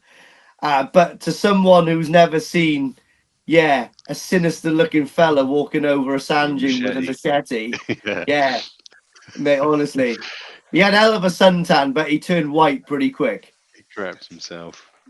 Yeah, but Africa was really, really good. Like, yeah, really good. I always used to watch John Wilson when I was younger, and he used to go to India massive fishing. Yeah, I'd love to go to. I've always wanted to go to India, never been there. But you know what, right? I went to Iceland, fly fishing. So I actually went to Iceland. I'd done the Reykjavik Tattoo Convention for a couple of days. Then I had 1 or 2 days just like spinning around. And then me and my mate booked 2 days on a really, I can't pronounce it properly now, but a really expensive river up there. I think it cost us, mate, I think it was like €100 a day to fish this 10-mile stretch of river, but I think it was only 5 people could fish that stretch any one day. And my mate hooked into a load of small, really clean, you know, trout, like, do you know what I mean? And I was having no joy whatsoever. And I was standing in this, like, there's a bit of a waterfall because we were working down the river, and I was standing by this little waterfall going into this massive, big, you know, like little, you know, sort of like pond area, and I switched off a natural fly to like a just like a pink lure. Do you know what I mean? And I can remember it was so loud, but I was singing "Brown Girl in the Rain," you know, like from Boney M, as loud as I could. And boom, I hit into this brown trout. I've got a picture of it. 11-pound brown trout. 11-pound. It was, mate, and it was pristine. It was the best fish I've ever caught, I think, because it was just so perfect. Do you know what I mean? Yeah. But 11-pound, that's a big trout, that is. I think the UK record's only about 8 or 9 pounds. Yeah, nothing more than that. Yeah, that's massive for a brown but trout. it was beautiful. So that was a really good trip. You know, yeah. And you know what? It was mad because that river had lots of hot springs coming out of it, right? And as you're walking down that stretch of about 10 miles, you'll come across a few houses. Now, the houses don't pay for heating there because what they've got is they've got metal pipes, probably about 3-inch pipes, that travel all the way across, and then they go straight down into the river, and they suck up hot water from the volcanic stuff, pump it around their radiators, and it comes back out. It's mad, mate. Honestly, it's an unbelievable place Iceland is. You need to get that hooked up to your koi pond, don't you? Mate, mate, if you had koi over there, you'd be quids in, honestly. You could just have the hot pipe coming in and then a bypass then for cold water, mate. It'd be awesome. The water must be quality as well. Softer than yours, probably. Mate, honestly, the water is like crystal clear. It was really good drink there. it. Yeah, it's really good. That was They good. do ice fish in there, don't they? But then? They do ice fish in there. Yeah, probably. This was, when did we go over? We went over in September, I think it was, and literally they were going into their winter in September, and you could see the first snowfall on the mountains there. It was cool, and mate, it was brilliant because me and my mate went over there, and believe it or not, like, you know, I was me and my mate are quite big names in the tattoo industry in the UK. I mean, there's loads of other tattoos now, but about 10 years ago when I started it, I built up quite well. I used to do all the tattoo conventions around the world and stuff like this. So we got invited over to the Reykjavik tattoo convention, me and my mate from Holland. And we were all over the news there. And they were saying, "Oh, don't be too cocky." He says, because you know, the population of Iceland is the same as Swansea, the whole country. And I was like, "Oh, all right." You seen Lee Oliver's comment on it? It's quite funny. I haven't yet, mate. I know what it's like. Definitely. It's a good one. Go on in, Craft. Tell us what we got, mate. You tell me, mate, because it's That's good a for lovely you little to. kahaku, unless it's From Odokan. It's from Odokan. It is a nice little kahaku. I don't know. I'm just doing a conversion, so I'm looking at both files. It looks like the one that we're seeing on there is a little further zoomed in because it's not shot. It's shot that way instead of that way, so you're not seeing the actual file that's on WhatsApp. It's a nice little three-step. So what I've just tried to do is not going to work on a basis that a majority of these are actually been filmed in portrait rather than landscape. So someone's definitely going to get sacked tomorrow, but after they've sent my lights to me. No, to be fair, mate, it's like I've done these ones on. I've done them a little bit later on because some of the stuff that Harry done I weren't going to put on auction because they weren't good enough. Just done a few more just to put through WhatsApps. Who was that nice lad that came? Who was that nice lad that came with us to the? Was it the National? I can't remember. No. Yeah. So at the National we had Ollie, wasn't it? Was it Ollie? And then down in Detlin we had Ollie. Yeah, you kept touching his leg. Yeah, I liked Ollie. When you kept touching his leg. I think because he was asking me. So we went out for a drink, didn't we? We went out for a drink. We met with James and his missus. That's right. Yeah, James and his missus, and Ollie was only 17. He's old enough to drink now, Lee, so we shouldn't have a problem. Oh, there we are. He straight away got. We bought him a pint, like, to go with what we're doing. And the barmaid came over and said, "Have you got any? Have you got any ID?" No. So we give it to Lee, and then sat there, and every now and then Ollie would be like that. He sat there with a Coke, totally untouched, and then supping a beer across the table. But when after we finished the meal, and Lee probably wouldn't know this, but he said to me, "Lee keeps touching my leg." Because he likes you, mate. Because he likes you. Oh dear. You just said, "What is it, Craft?" I thought you'd try and trip me up, mate. I thought I was looking at it thinking, you know what? That when you look at it on WhatsApp, the luster in the Saroji is quite intense, actually. I don't know if you've got a flash on your camera, but I was starting to think, has it got a bit of metallic, like Secure Ogon or something? But it's just that's the really luster nice, in them, mate. Really nice luster, yeah. That's what I mean. Actually, it's all good. The benefits on WhatsApp is that you get a better image, and because it always downgrades through StreamYard, so you never get a really good lifelike image. Ryan Exclusive, his videos are superb. What he does, we work with what we've got. I'm happy with what we sell, and that's the main thing. And to be perfectly honest, I can't, because people get a bargain, don't they? With Colin at 75, this little thing out now at 80. I bought a nice Odakan Tozai Kahaku off him a couple of years ago, and it cost me a pretty penny. I'm not going to lie. Well, I'll tell you what, mate. Yasukoi, they took a really nice Odecan one last year. Last last year. Looking really good, mate. That is. I think I paid. It was one of his. I mean, one of his personal picks. But I think it cost me about 800 quid. I think in Japan, and that's before shipping it back and all that kind of stuff. But it was the thing nice. is, his fish aren't cheap, are they? Odecan They're fish. not, mate. No, I mean he's a dealer, yeah. So he gets. Mate, it's ironic actually because the fish that you can get off him, you could probably get Sakai fish and Omosako Shiro and all that kind of stuff cheaper off him than you can from the actual breeders. Because he's got such a good rapport for him. He spends so much money for him. Sako will go, oh yeah, you can have that pond to 300 for that. And so you can actually get them cheaper off Odakan than you can from Sakai or something like that. But his own stock, his own stuff, yeah, it ain't cheap. It's not cheap, his own stuff. No, none of it is. I've got some really nice Gosanki from him. That's currently in quarantine. Real nice tancho to die for.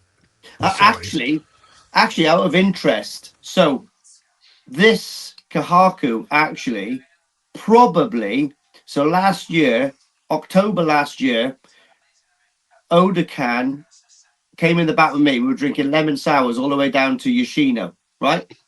And he picked a Kahaku Orogoi, which means a Kahaku parent. Now, this could well be from that parent spawning, which is quite interesting. It's a good chance, mate. Yeah, so there's a bit of a yeah, that's pretty cool.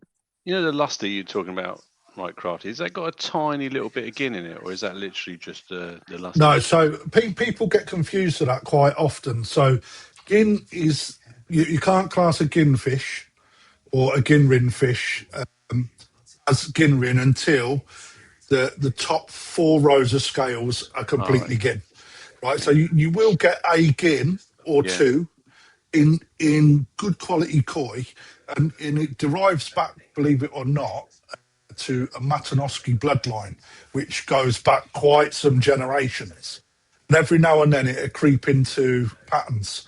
And one person, who's one of Lee's very good friends out in Japan, old pervert, he's actually built that into becoming quite a trait of his, which is His Takano. bloodline, yeah, Kanogin, yeah. So it's absolutely insane. It's really nice to get, and quite often it's referred to as Terry in Japanese. So he got a white towel, has he, Lee? Your mate got a white towel. A white what? Towel. Yeah, probably Takano-san has probably got a few white towels, I would suggest. I've got an amazing Sankey over there that I haven't got back yet. It's about 75 cm. Is that the one where you go and you lift up all the bags of salt for him and he gives you a free fish? Is that Yeah, guy? yeah. That's a good deal, mate, for lifting up some bags of salt. It's not just that. What you don't see in the background is what I have to do when the cameras are off. I don't want to know, mate. Sounds bad. I thought it was just it involves a digger. I'm not going to lie. Oh, right. That could have been worse. No, we got on really well, me and Takano. I mean, yeah. I mean, the ironic thing is, probably due to my little bit of advertising, I think, over the last few years, his prices have gone so expensive now, and not many people can bloody obtain it. Well, put it this way.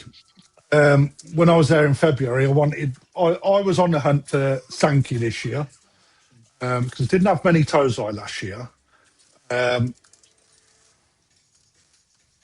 And just getting to see his fish, he would not sell individuals.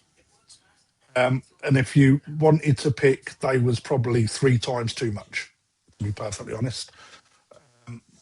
This one I've just put up, again, is Odakan. See if I can share this one.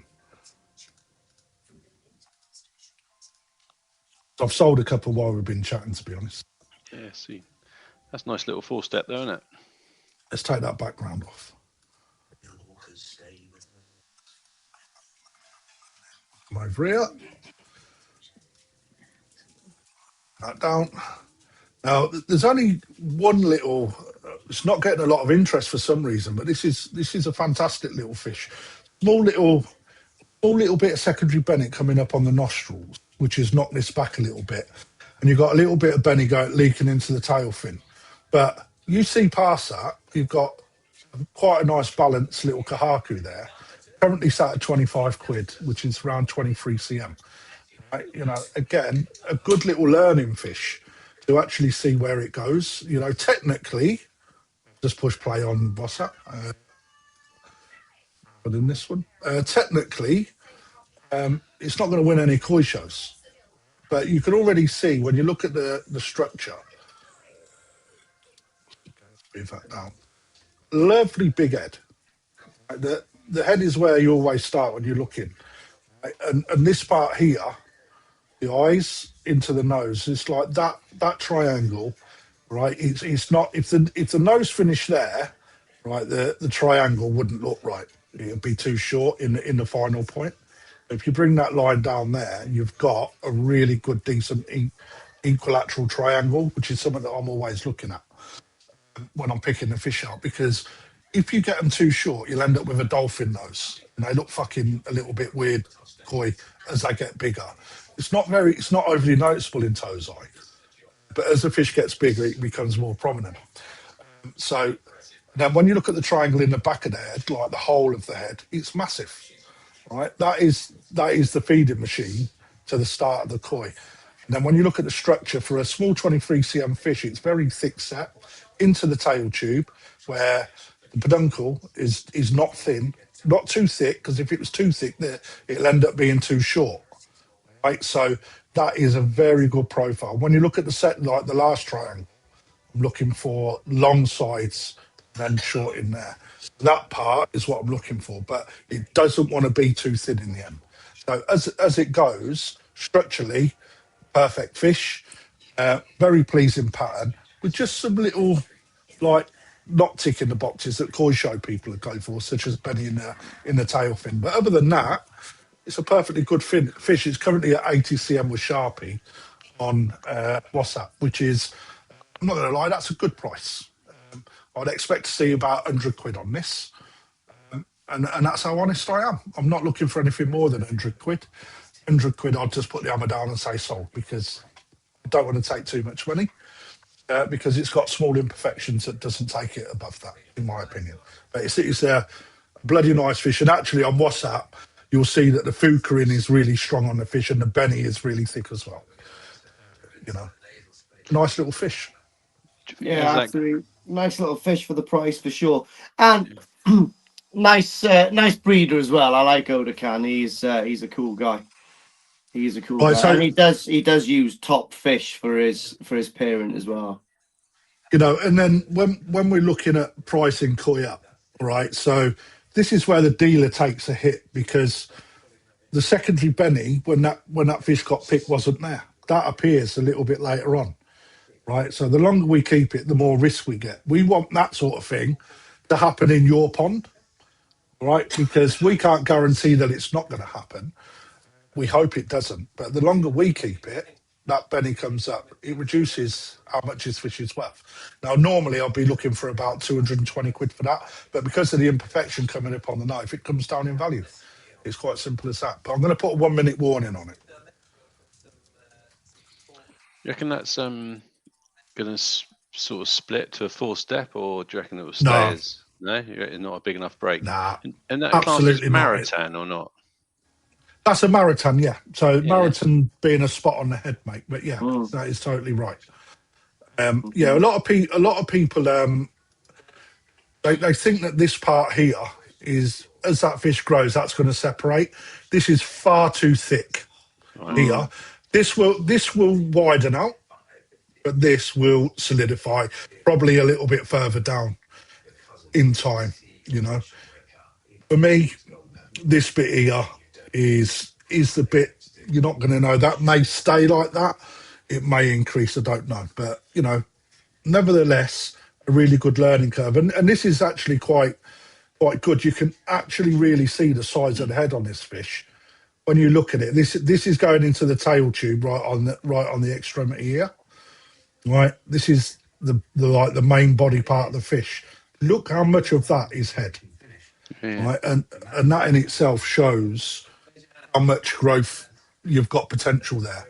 You know, the fin shape as well, lovely clean pecs.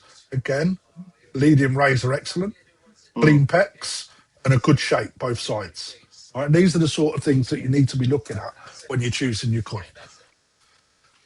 The 85, so I'm going to put down going once on WhatsApp now.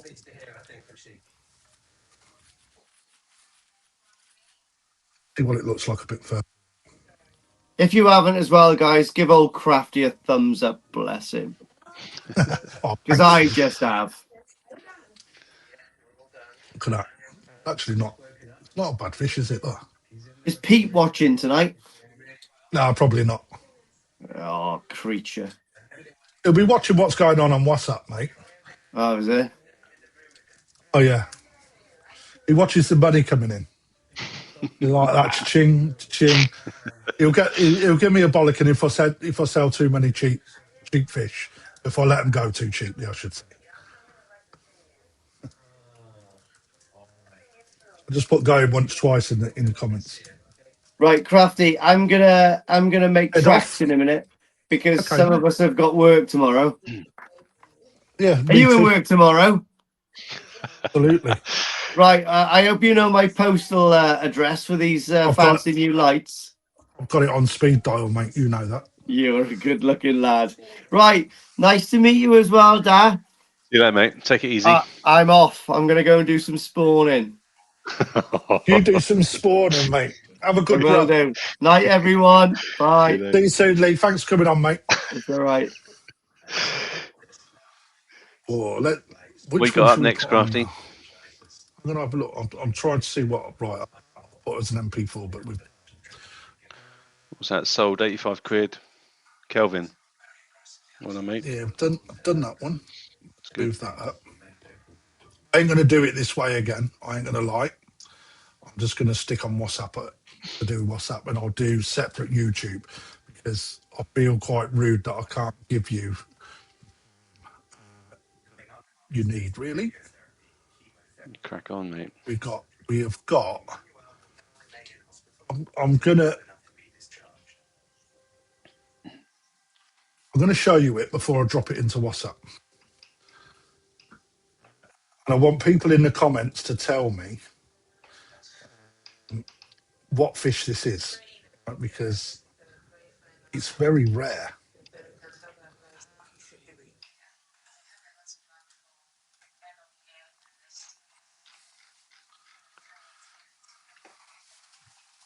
And there you go. It's a very rare fish. Yeah, it's like Shisui with no blue, right? Is that one of these? You are bang on there as well, Darren. Is this one of these new cafe au latte things they're bringing out? Absolutely not. But you are right. It's a Shisui that isn't blue. All right, so a lot of people don't really know about these. I'm just going to write some up on here. It's got nice little Menwari bits, not Menwari, Motoguru as well, isn't it? In the front fins, both matching, both symmetrical. Yeah. Nice. Well, what is it then if it's not got blue? Oh, someone's actually whacked it on there. There you go. Shui. Sui, right? So this is a Kahaku Shui. Kahaku Shisui, I should say. So I don't understand how they get to that because the Shisui is actually a Deutsch Daggy. Oh, Umbercoy got it first. Sorry, Aaron. Right, you know, he's livid. I like not competitive much, are you, Aaron? Not competitive, mate. He's like, I was there first. But he's so right. Kasui is there's not many of these knocking about. They do get big. I've seen one seen one at Hosakai, which is where this is from. And yeah, I don't understand how they get to them because, like I was saying, Kahaku and Shisui being a Deutz saggy, that is actually a blue fish.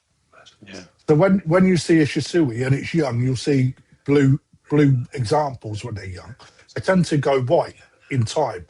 So, but then they've got big black scales. This hasn't, all right? White scalation, white skin, red benny that grows lateral, which means along the fish, not round the fish, Yeah, like more you like do a with a shower Komori. and a kahaku.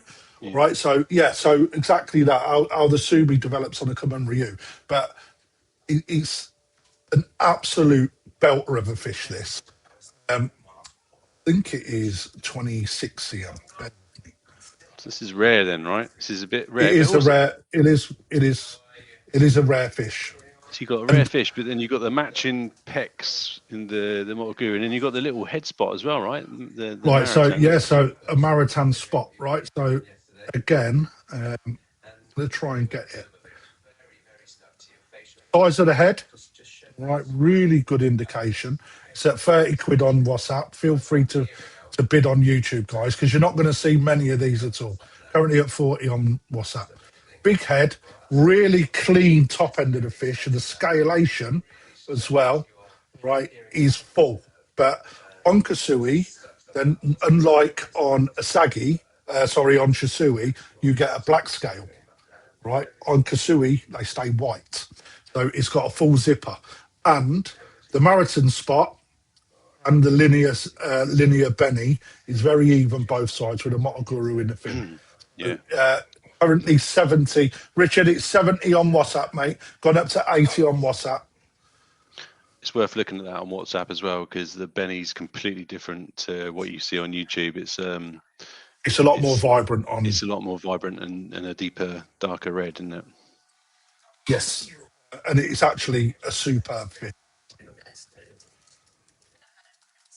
You don't see many, and actually, I've only seen these in Hosakai, which is where this fish is from. I think I've got two. Of how many fish have I got in the store at the minute? 4,000. Have you? Yeah. Crumbs. I did see currently your at live 80. the other day. Oh, it's 34 cm. I've put 26. Correction. Let me put that in. Yeah, it's quite a big fish, isn't it? Get it on the heat, get it on the food. You could get a good bit of body on that. It just needs to go to a pond now and get a bit of body. Now, I've seen one of these at 75 when I was there in February. Hell of a body, look really, really bloody. Currently 90 on YouTube. How long have you had that in the shop for? I got this in February last year. It's a bit of a... But it was only this sort of size, so yeah. it stretched out.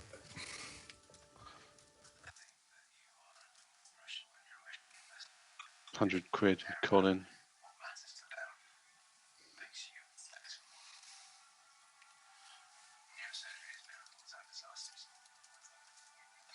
Interested to know if anyone's actually got one of these. You don't see many at all, mate. No. You really don't. And I've tested quite a few people on these.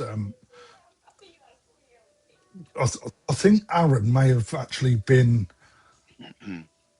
the national when I tested him on it, which is probably why he's remembered it. Yeah. My mindset's starting to work as well now, Aaron. Absolutely banging little example. Maritan spot on it as well, just to make it even more sellable. You know? I imagine this is like the Snow Asagi of the Shisui world. Is it a bit like that? Well, it can't be, mate, because it's not a saki, is it? Which is dead weird, isn't it? Yeah. You know, I can't get my head round how it is. And again, if you look at the fins are translucent as well. Yeah, the Shiroji's quite translucent. When you look at it on WhatsApp, it's quite it's got a real shine to it. I'm going to put a 2-minute warning on that because bits are dried up. Must just bred the blue out of it. It's cross between Shisui and Kahati. They must have taken a really, I suppose, red or hardly any blue on a Shisui fish, crossed that with the Kagi. I'm pretty certain it wasn't Master Take because he wouldn't tell anyone, Alan. Because I even put it to some of the Northern Koi Club who was down at the time, and I give them homework. No, it wasn't Mr. Master. Master Tate. Better than Master Bates, isn't it? Yeah.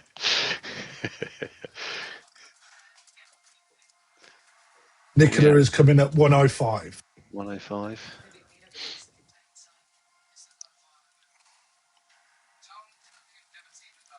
$110. What's that? Terry. 115 on WhatsApp. Again, I'm not trying to sell this up. It is. You know, you don't. How many people have seen these? Put hands up. You know, it's. I've only seen a few. See a few more this year. Little tiny toes eye. This has gone into Nisai size now. So, or should I say Nisai age? 125. 130. 130.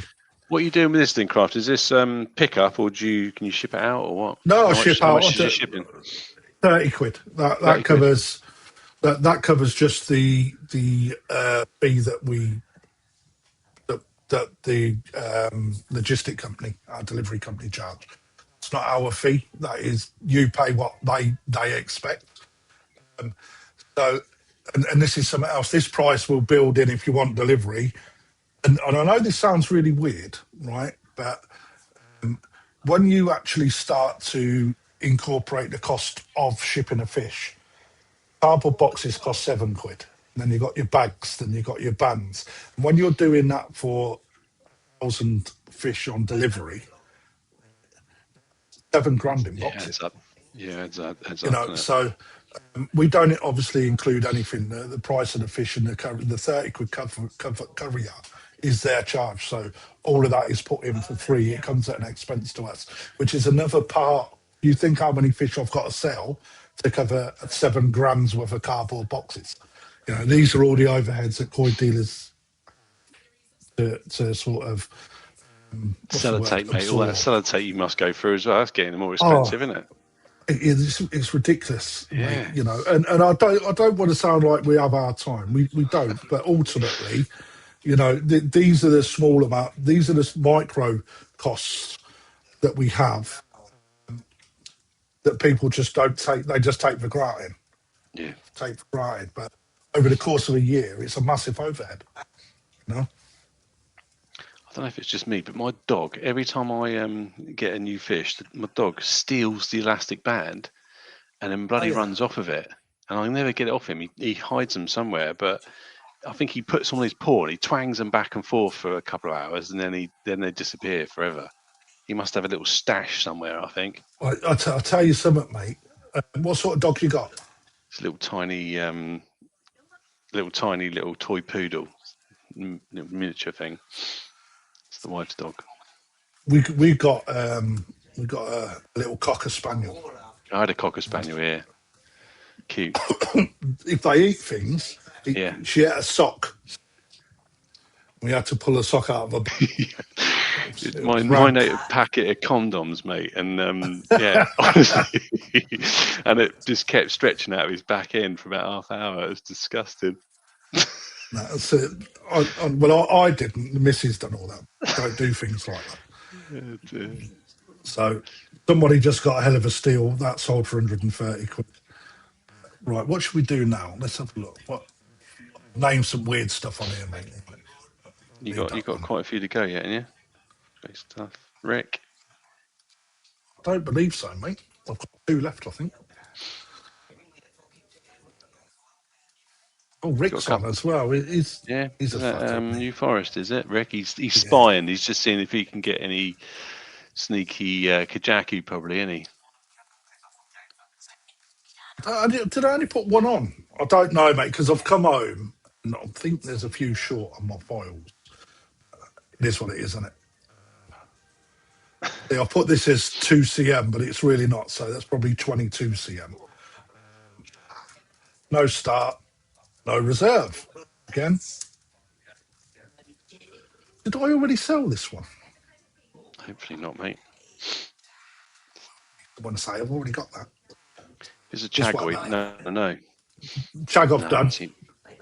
I've done that. I've done that in the background. It's a little 50 cm thing. So I think you posted this twice, but you haven't sold it yet, mate. But I did see it in your photos twice. So is that? So it's not. It's metallic. So is that Kikasui? Kikasui. Is that right? Yeah, from Marasaka, the only place to buy your metallics from. Or get it on a good pause. So if that was scaled, would that be Sakura Ogon? If it was No. Wagoi? No, totally different. It's just Kahaku with something metallic, like a sort of like a metallic Kahakon sort. The thing is, it's got a very good high luster. Yeah. This little red spot on its nose really helps the balance of the fish's pattern. Yeah, it's good. So if you can imagine what it looked like without that, it would look too pattern heavy at the back. I'm just being sold some. It's got a nice little strip on its nose, that. It's a nice little fish. What is it, 22 centimetres, no starting. We're at 45 quid on WhatsApp.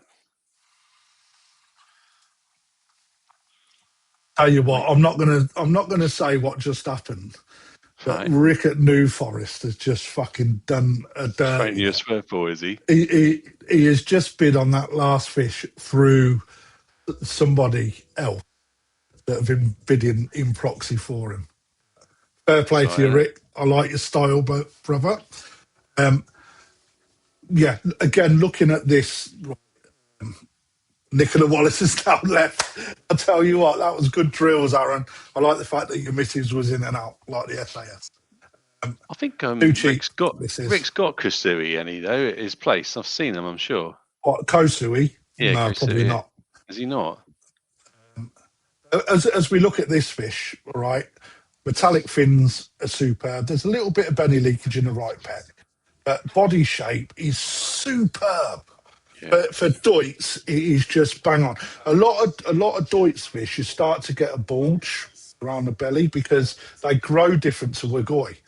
So when you look at the profile in this fish, it is so on point, and you've got a huge amount of pattern. For the purist in you, you'd be looking for a little bit of white in the tail stop. Now, it would be nice if it was there, but the fact that it's got a little benny spot on the nose and the fact that there's nothing on the back, personally, I think the balance is absolutely on point. And you wouldn't be really downgraded a lot in a koi show for a pattern of that quality, to be perfectly honest. A really full benny pattern.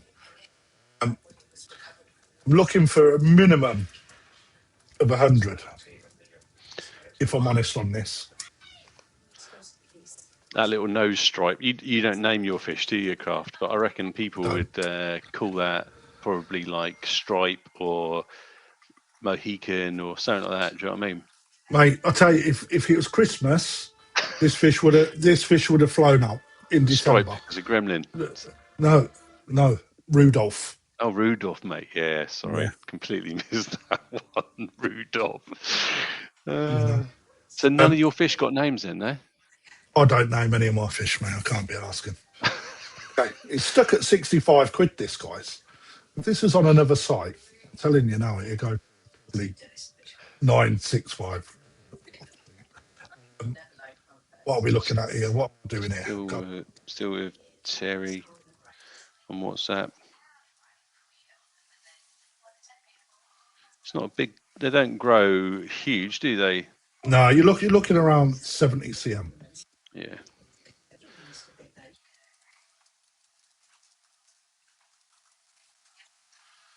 Yeah, people are asking the questions through. Look at that. 70 quid. Luster is the skin luster is absolutely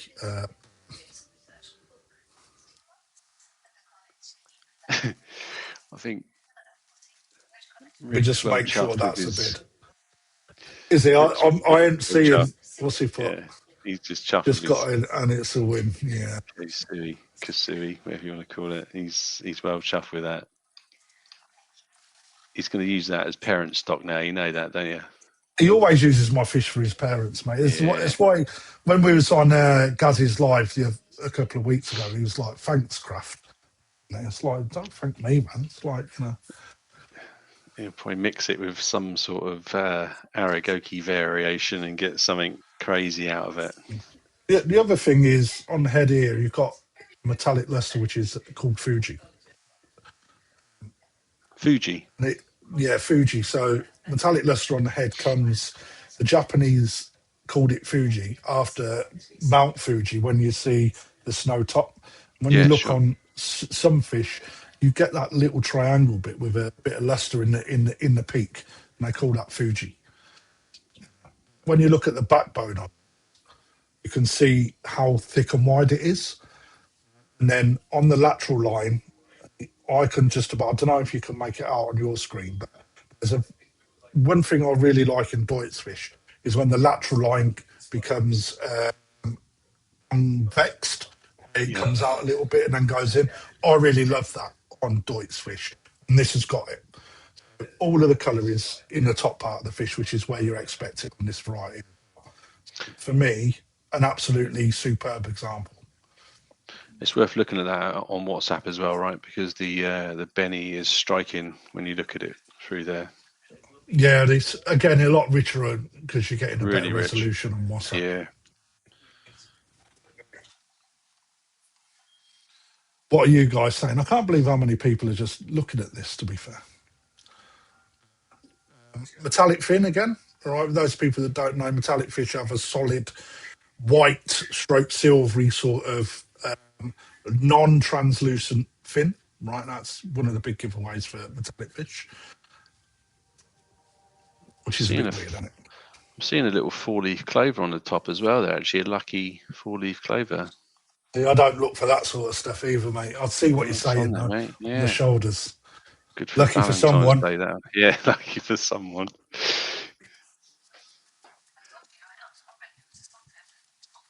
Again, good price, currently at 70 quid if there's anyone that wants to put.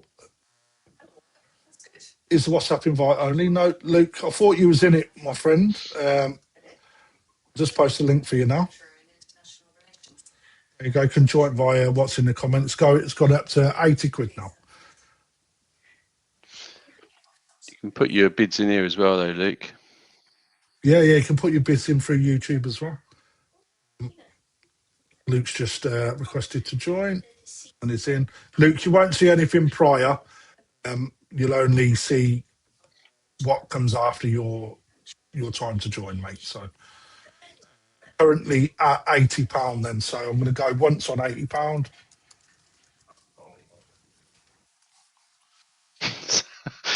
You see what Gaz has put on there? He's a git, isn't he? Where am I looking? In the YouTube chat, he's put, sounds like you're making it up, Crafty, with a laughing face. I can't see that. Where's he? Oh, sounds like you're making it up, Crafty. What's that? Making what up? Don't know, probably Fuji. That's what he thinks. Is that what? Yeah, it's probably yeah, right. that's what he thinks. Fuji, Mount Fuji. Yeah, I promise you. I promise you. Mount Fuji, I promise you, mate. I promise you. I ain't speaking bollocks. I'm 100%. Google it, Kaz. Google it. Google won't tell you the answer, mate. Japanese tell you. Don't Google it. I've got one more to go. I believe. If I've missed any, Fuji. How are you spelling it? With G, not a J. Yeah, it's a J. Oh, and twice. Now we've got a load of people just rejoin the group. If I've missed any for tonight, I do apologise. We'll drop them on another night. You've got shit ton of fish to sell this year. That's a technical term, isn't it? Fair warning. If you watch my if you watch my video when I was in Japan, I actually said shit ton of goshki, and someone else said, "Is that a technical term?" Yeah. Yeah. I watched your live stream the other day, actually, when you were just going around the shop unbagging all your fish and chucking them in. So, you had a lot to get through, didn't you? You had a load of fish come in. Yeah, it's now squeaky bum time for that, right? Yeah. Well, yeah. What you got? Just take you them through have quarantine. yeah, that's it, and it's really difficult in our shop because we're so busy. Yeah. You know, you always got people that are being nosy and whatnot.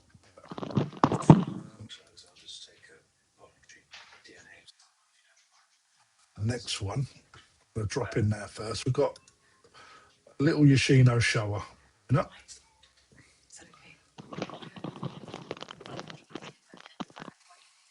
Sorry, mate. Koi cat's You're turned all up. right, mate. Come here. He's run off. Yeah, no, I did watch it though. It looked good. You had loads of fish coming in, and I think you had some really nice fish in there as well.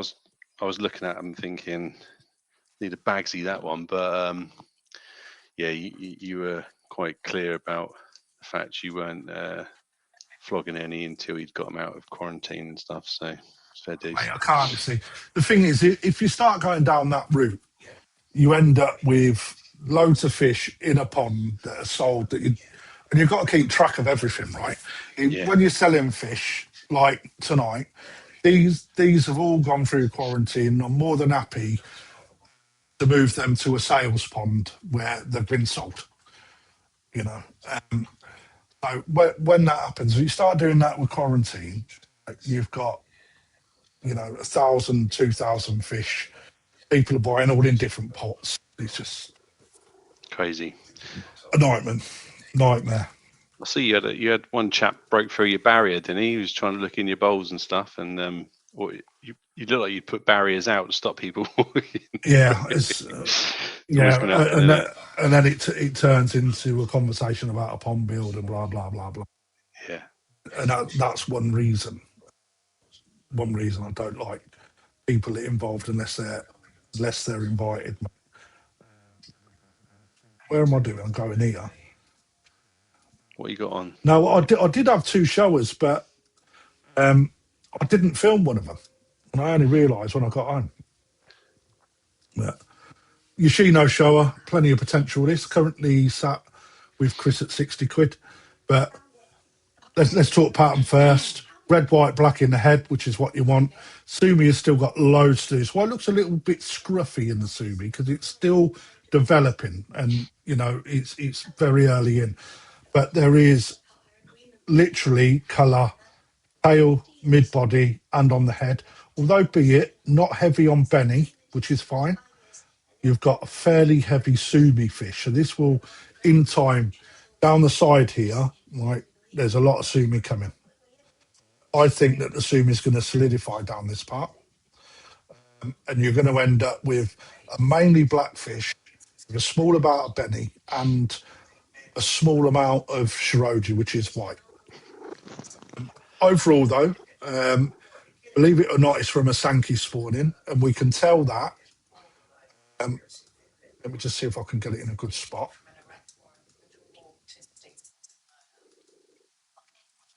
Near your cut parent, that's meant. If you look down in the peck, right, you've got Teshame. If you look in the tail, you've got stripes as well. So Showa spawning, you wouldn't get this with regard to the parents. So this comes from a Sankey spawning. Nevertheless, though, it's got Sankey blood in it, but it's a Showa, right? And you can tell that by the way that the Sumi wraps. It isn't dotted down the back of the fish, sitting above the lateral line, which is the difference between Showa and Sankey. I'm trying to push play on that screen, and it's this one over here. It's got the head's really nice and white, isn't it? Oh mate, again profile wise on this fish, it's really really decent. And you look at that, right? Size of the head again is massive. You can see big the mouth size as of well, its right? mouth. It's open, right? Yeah. And that's just going to eat so many pellets. It needs to be bodied out. Again, that's your job, not mine. But when you start looking at the sumi progression, I think that the sumi is going to come heavy around this part. And I actually think that's going to make the fish, because you'll have quite a big shiroji window here, but a lot of this will turn black and red, and then with a little bit of white. And then here, white there, a little bit of red in the face. I think that's going to be a stunner with development, you know. Again, Dainichi bloodline, let me just write that into...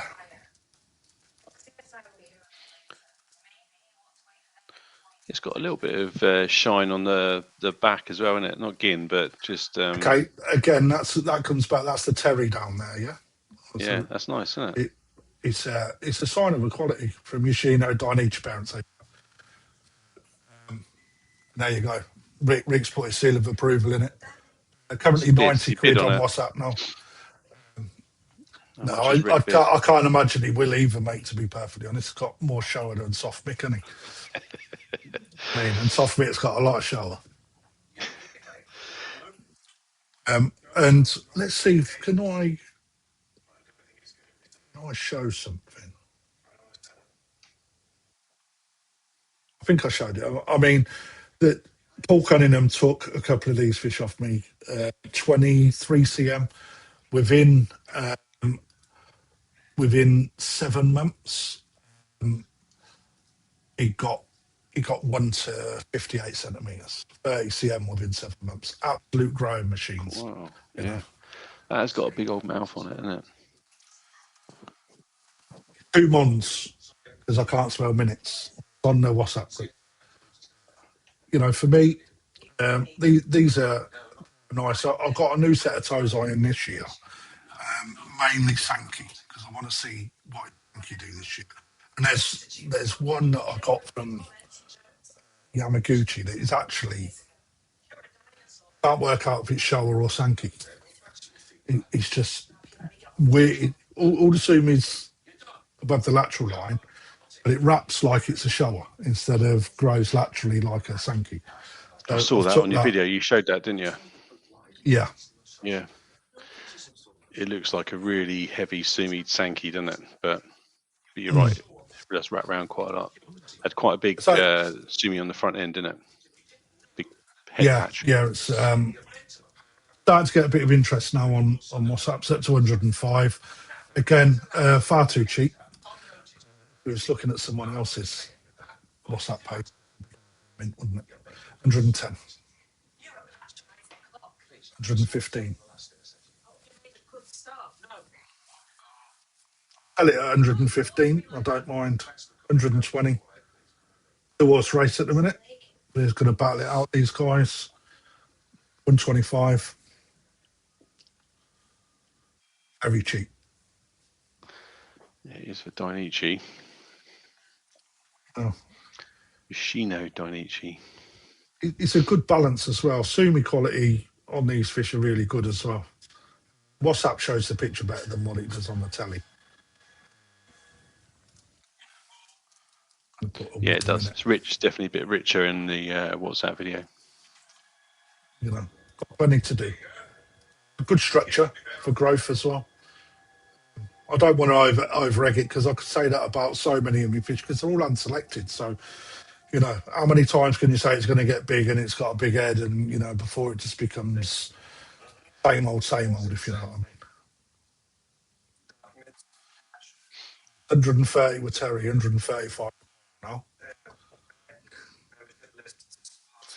When can we come and look at the new stock? So when do they come out of quarantine, Craft, the new ones? Obviously, if I'm honest, mate, I have just started. The Kawakami Goshki are just starting to turn with sleeping sickness, which is what I expect. Everything else that I've introduced stress fish to, they're looking fresh as a daisy still, which means that they've gone really, really well in Japan for sleeping sickness. Because some farms put them through it, some farms don't, or some farms tell you they do, and they haven't really. So, part of the heat ramping process for the KHV, sleeping sickness, etc., I've already started on 2, 3, 4, 5, 8 ponds. I've already started. I don't do them all together because the thing is, if I get a problem like on all the ponds, I've then got to manage all of the problems all at the same time, and that becomes quite, when you've got so many ponds, that's quite a pain in the ass. So what I do is I stage manage it. So I'm looking for mid-April before the fish get to release. But if I'm having problems still, i.e. they're not ready to go to sale, when I say problems, we induce problems in store, right? Yeah. What we have to do is part of the quarantine, just so people are aware. If we're having problems with fish, and I've only had it once in my first year, where it took about 3 months to get through sleeping sickness on one batch of fish. Wow. They just didn't go. They just looked like they was coming out when you come off like the heat and whatnot. Yeah.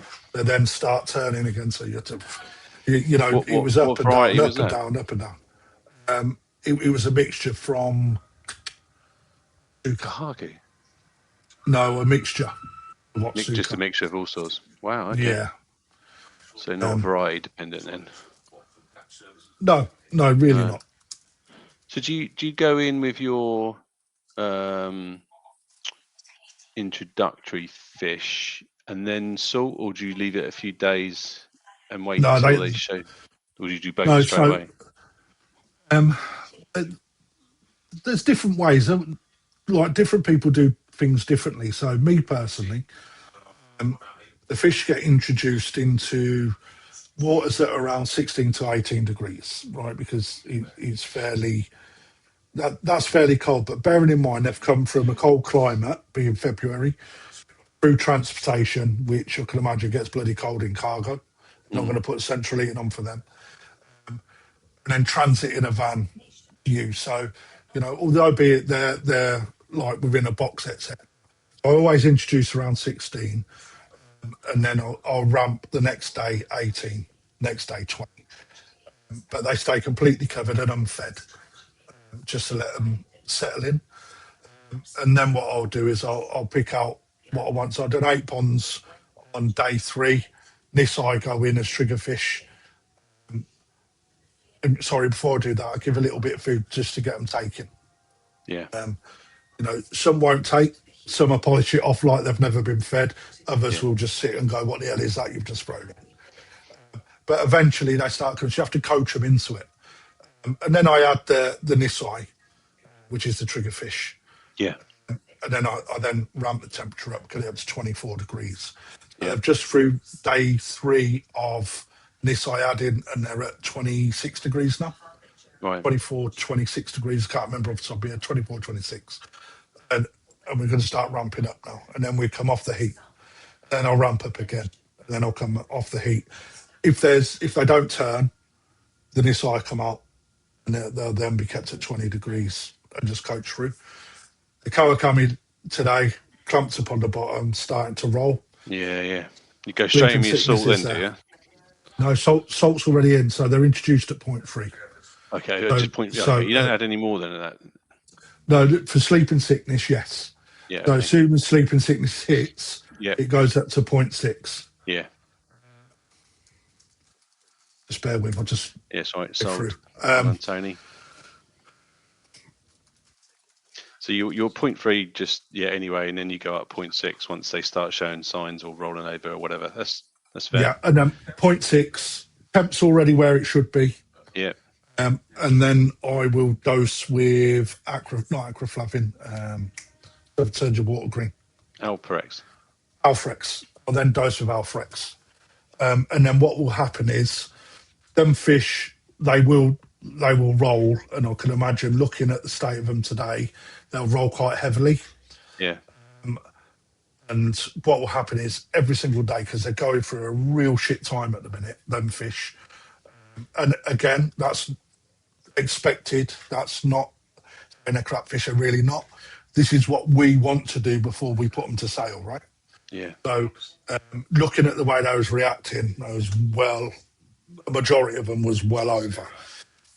So what will happen now is they will get a 50% water change and a redose, 50% water Yeah. change, redose, bring the salt up, and we will keep them until they become active and on the feed. So the redose will happen every 2 to 3 days, and I will monitor what they look like before I come off the dosage. And now start taking food. Now the problem you get if you come off the heat too early and start to come off the salt too early, Yeah. sometimes some fish will start to roll over again. You'll get 90% of them that are out of sleeping sickness and 10% of them that just refuse to come out. They look good until the temperature drops and then they start rolling again. So you have to keep going. And You- if you can imagine having to do that for 30 ponds, if they all it went costs you over some at the money, same mate. time. Oh, yeah, but if that happens, it happens, right? You know, it's part of what we do. The problem is if you get it like that, it's keeping everything managed. So, you know, we've got different people working there all day. And what doesn't help is when the public come through and they start looking and they So I'm surprised that you go in with Valprex regardless anyway, though, just because you know they're probably going to get some sort of secondary bounce of Costia or something like that, right? absolutely. Yeah, It's not a full dose, half dose. half days. Okay, just Dose to give them a little just bit. helps them through it. Yeah. Yeah, that goes well with salt as well, though, doesn't it? Same as aquaflavin. Yeah, yeah, you can. Yeah, it's Yeah, absolutely no problem. Just putting this in here, mate. yes, right. That's the thing now. I think I'm quite confident now. I think once you've done it a couple of times, it scared the crap out of you the first time. But I think once you've done it a couple of times, it just becomes part of your process, doesn't it? Part of your quarantine. And I It think, does. I mean, you're quite fortunate, Darren, with regards that you've got the ability to heat your pond. yeah, Um, so, you know, can you imagine what would happen if you didn't have that ability? if I lob the fish in there now, mate, and then what, 12 degrees or something unheated, you would just be in all sorts of problems. You can, Now, the thing is, it's when you're bringing them out. This is the bit that a lot of people don't see. So when you're bringing fish out, if they've had a really bad dose and certain fish struggle, you can see that they're not gonna they're never gonna be a well fish going forward yeah. because they become so Yeah, emaciated. mate, they Their just don't body eat, do they? really they just really shrink in. Their Yeah, heads swell up and their yeah. eyes really The eyes push out. just sink in, don't they? I've seen the eyes just suck in where they've got Oh mate, the osmosis is just shot to pieces. it's just insane. I mean, and this is something that you know dealers have really got to be they've got to be so honest with what they do. It's one thing that me as a hobbyist, I remember getting sleeping sickness in my own personal pond, and at the time there was nothing. There was nothing. The only thing I could find sleeping that match what I was seeing in my pond was on tropical fish. Yeah, That's all I could find, and even that. And then I've seen a few Asian YouTubers that put all of my fish had sleeping sickness, and then all I've done was change the water. And hey presto, they look great today. And I'm oh like, mate, I just can't get over it. But then if you think of the climate they're in, yeah, it's hot. you know, it's hot, so the Yeah, temperature of the water probably really helps. So it's probably not as difficult than what we have to put up with in this country. So dealers need to be really honest that they put their fish through that, yeah. First and thing I and, and they noticed, should, oh yeah, you know, 100%. or tell you that they haven't. Yeah, So one or you've the got other. the ability to bring it out. You know that the transparency is the key. So Yeah, you know what you're dealing with. You know. yeah, because if you know what you're dealing with, it's easier to manage it. The worst thing for me, I think, with the water quality just goes down the pan, goes all cloudy, horrible. The ammonia just goes through the roof. You're doing loads more water changes, but I just found when I was doing it, it was constant. It was daily. You know, they were kicking out Absolutely. so much ammonia, and they're not even eating. And it stinks like fuck, don't it? It was crappy water. Yeah, Yeah. I knew they'd come out of it when the water cleared. That's part of the telltale sign. Yeah, it was really quite obvious though. The water quality returned to normal, and I It's started then taking the getting salt out. start to reduce the salt, but start getting them on the food. Yeah, So yeah, you can really get there a little bit more energy because it knocks them for 6. yeah. I will purposely fatten them up this time round, so I'll make them a bit plump before I do it, just because they just don't eat at all for a good 3 weeks. Yeah, I mean, and you're up at 26, aren't you? So they're just burning calories like no one's business. well, yeah, either that or they're sitting there slowly turning to fish soup, right? Yeah. You know, you've got to do everything you can to really, really help them, because if you don't catch it early enough, Yeah. You can give yourself some really big problems. And if you come off too early, you're never going to come out the other end of it. You know, and that's something I've seen different breeders in Japan. They prepare so differently that you start to get an idea. So I know Yoshino, his fish are quite easy to read. They're not fully through it, so you get them. They're quite easy to bring through. Otsuka fish, little fish, are a pain in the ass. So I will hit them with a trigger fish as early as I can. Yeah. Because I'm expecting the long haul. But now I'm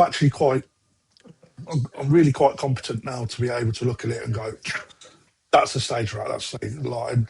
And that's the thing that experience with being around koi all the time does for you. You know, it's having the balls to do it and learn from it and then re-practice and re-practice. I see too many dealers. I've got to be careful. Yeah. I've seen too many instances where dealers haven't followed that practice and the devastation that it brings people's ponds. And quite a lot of these, it pains me to say, are garden centres as well.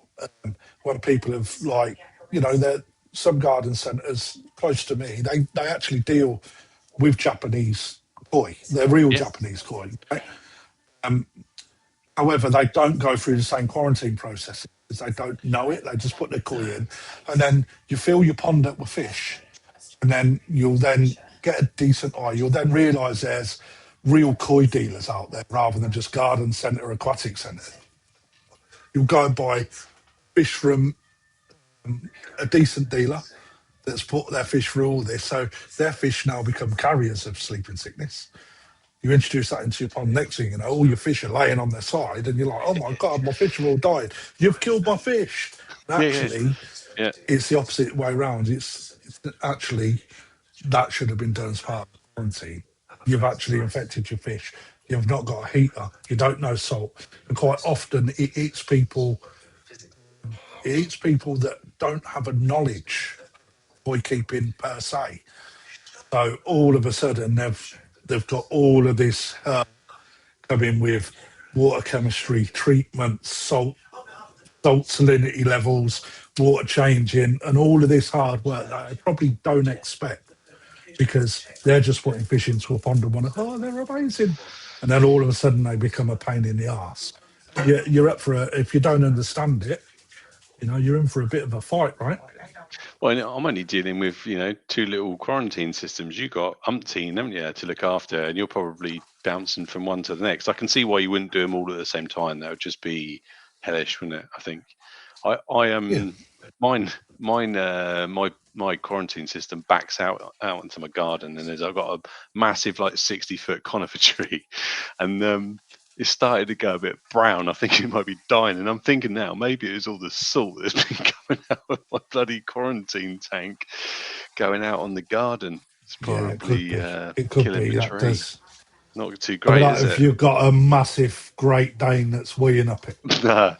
That'd be the biggest dog ever, mate. But you think, because you without realising it, you go through quite a lot of salt with the top-ups, don't you? you're constantly putting more in to maintain 0.6. So yeah, you can go through. I went through a couple of bags of salt in a few weeks. So it's only a small easily. system. Yeah, easily. Imagine what we go through. Yeah, you might if you just got like a room just full of it somewhere, have you? I've got a crate of it, yeah. Yeah. You know, it's always on tap. And again, this is another overhead, right, for Yeah. koi dealerships. You know, Yeah. this is all the additional costs. One thing that really pisses me off is hearing koi tax. Oh, it's koi tax. So there's no such thing, right? You want koi from the other side of the planet. Yeah. That costs money to bring them over. It costs money to go and hand select them. When you hand select, you're getting the best fish. Whoever's picking, that their eye, they think they're the best fish. So therefore, you're paying more. You're bringing them over. There's 400-500 quid a box on top of what you've paid for the fish. You've then got, like I said earlier, 7 grand for the amount of for cardboard boxes for a year. Yeah. It's Right, bonkers, isn't it? and you've got the water, Plastic then you've got the van, solid electric, tape. then you've got the treatments, then you've got the salt, then you've How got much salt's gonna people's cost? wages. You're looking, well, we go for a huge amount, so every time we do an exchange, it's about 260 quid. All right. How long is that? We'll go through 10? about 6 bottles a year. Oh, okay. That's still money, though, You isn't know, it? oh yeah, and then you've got wages, Yeah. right? And what does that leave? You've put all that in for profit, that much, and then the government throw in a load of extra charges on businesses, which shrinks that even more. There's people that think there's a lot of money in koi. It's not. Good job you got free electric, mate, isn't it? Well, that's all built in. That's why I can afford to let fish go for a little bit more cheaper than other people, right? Yeah. It's all part of how we manage the establishment at the end of the day. I was going to It's ask you all a question about actually, because one of my fish is when I came out of the last quarantine lot, one of them, don't know why, scraped it, nothing wrong with it at all, but its fins just literally just disappeared. Pecs and its tail just not ragged like it had fluke or something. They just literally just overnight they were gone. It was really weird, more like bacterial or viral. Just one fish. I I gave it a fair chance, and I thought, right, I'll keep an eye on there him, was look no after rot him. on them at all. No, they just disappeared. I thought one of the other fish might have eaten its tail, but it was his pecs as well. So No, you I don't. You didn't. don't tend to see fin nipping with koi per se. No, I didn't. You So, don't. but You don't. it was so random that it happened so quickly. It was bonkers. Anyway, I've left it. It's been for a couple of months now. All the pectorals have grown back. The tail itself, half of it's grown back completely, and it's got a good curve on it. The other side's got like the main, the Ray leading ray sticking right out, and then it comes back and it goes right down to the peduncle, and then it goes out and round. And it probably looks won't. like it's sealed off. So do you He reckon probably it's won't get anything in that. In the web of the fin probably gone? won't come back. Right. It doesn't Yeah, look like it's sealed I off. would lead 90% to that it wouldn't. Right. You know, Okay. if they've come back so well, you're obviously in a heated pond as It's in well. a heated quarantine. Yeah. Yeah, right. So part of fin production to get that rehealed is warm water. Yeah. Warm water for fin production. They can come back within 6 weeks. And that's like It's had when you 6 see weeks us. now. Yeah, when you see a split pec, for instance, Yeah. that isn't all the way down to the knuckle, that's when you have to interfere. If it doesn't go all the way down, people say, oh, it's got a split pec, you need to give me money off. Like, that's bollocks. Because actually, if you're in heated water or even over summer, will grow back just like your fingernails grow back. So we try not to send anything. It happens It from time to happens. time. And Yeah. It does when happen. you've got 100 fish in a small pond and they're Yeah. climbing over each other to get to one pellet, which is what I like doing sometimes. Yeah. I like watching them eat nothing. They just come out like hungry hippos. Yeah, you often get a little bit of fin damage. So, but again, it's really good to see that someone's that observant on the fish. right? And having that second pond is so important. Even Yeah. if you've got a small pond that you can heat, you keep your water volume to as minimal as you can. It doesn't cost a great deal of money to heat that water because you're only heating a small body of water rather than a large main pond. So when it comes to little things like that, you can really make a difference to your koi keeping. You know, Yeah, it's no, it really helps massively. it does. I mean, it's why we've got the facility to heat every pond that we've got. Yeah. It's required. Yeah, I wouldn't be without my quarantine now. I must admit, it's one of those things now. I'd rather it's just too much of a risk in it to just assume everything's normal. But yeah, I know I it's mean, space we're though, isn't it? getting to a point now where the fish are all coming up, looking for the food. Me personally, I'd start putting a little bit of food in at the minute because looking at the long range. So what I like to do is look at the long range weather forecast, not just for a few days. I'm looking 2-3 weeks Yeah, because the technology is good enough now to give you a really good idea of what the weather's going to be and what your water temp's going to be. So I've just started feeding my own personal pond yesterday. I was looking yeah, at the temperatures, just a small amount, yeah. not copious, just a small amount, just to start getting that filter feed ready for when I'm throwing a fucker in and it's costing me a bomber. It's nerve wracking though, isn't it? Because the fish want it, but you just don't know how active the filter's going to be, do you? So yeah, you got to take it easy. I'm just doing like 1 or 2 pellets per fish, and they seem to be happy with that, to be honest. But I'm up at, like I say, I'm up at 12 degrees at the moment outside, so I think Yeah, that's quite warm. I was at 14 today. Well, yeah. Well, Yeah, yeah, unheated, yeah. That's good. yeah. Um, That's really good. Split Bodyguard, the koi. koi Yeah, bodyguard.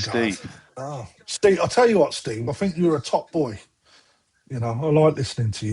You got one of them voices that is for radio. A face not for TV, but a voice for radio, definitely.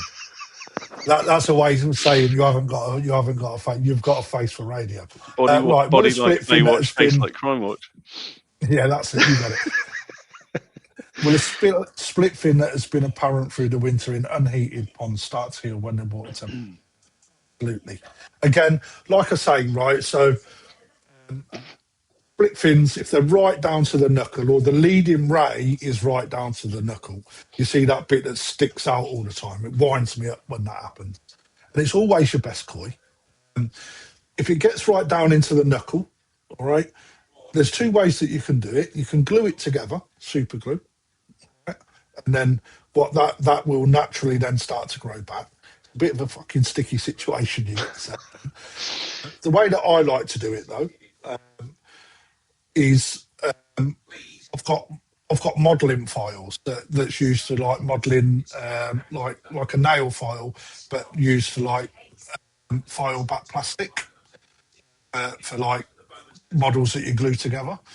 What I do, obviously, get the fish under sedate, a good bit of sedate, and then I'll get either a modelling file or one of those lollipop sticks with sandpaper on that the girls use to do the nails. Rough that up with a file on both sides, and then what that does, it opens up fibres within the actual fin, and then sew them together. I put a bit of fishing line in, and I add like really, really light fishing line, and then I actually sew it, stitch it over, pull it tight, pull it off. But what you've done when you've released them fibres, when you put the fins back together, them fibres will then naturally grow into each other. Now gel together, and then within no time, you're looking at a week, it's easy enough to then just snip that line away and take them stitches out, and it will stay. So you've got to have balls to do it, but it's not an hard job, all right? And if you're no good at sewing, get the missus on it, right? Because um, it's easy, but too many people leave it. But only if it's right down to the knuckle. When I say the knuckle, I'm on about that little fleshy pink part where the thing comes out of, because all the way down to there, you've got to take action because it will not grow back. And if it's on the leading ray, that leading ray will move all on its own. So it will never ever grow back if it's all the way sticking forward. You have to do something, otherwise that will keep going. Right now, if this ray breaks, there is something else that you can do. You have to remove that front ray. Right, if it's broken halfway down and sticking up, you remove that front ray. The next ray on the fin will thicken up and become the new leading ray. Just so you know, there's ways to do things.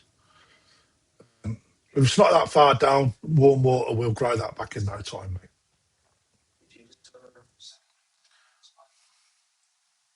Match fishing stuff, mate. You're looking at like half a pound hook length.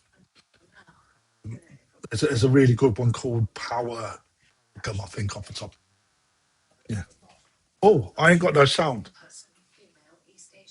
Is that me or is that you?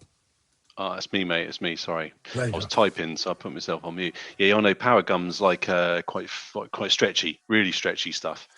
You Yeah. use that quite a lot on for like long range casting to stop the spool at a certain distance because it's got a good bit of flex in it. I'm trying to think what it's called. Used to be a match fishing. I used to be a match fisherman. I've got literally about Good, mate. 15 Don't want to admit spools to all the that. way.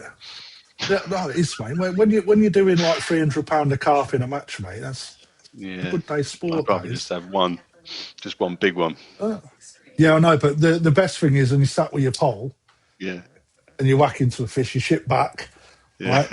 Net it in, right? Fish is this big, yeah. It's taking right? you half hour. But no, straight in, mate. I always net it up, put it in the keep net, right, and then back out. But even if they're small little things, bloke next to you thinks you're always netting a fish.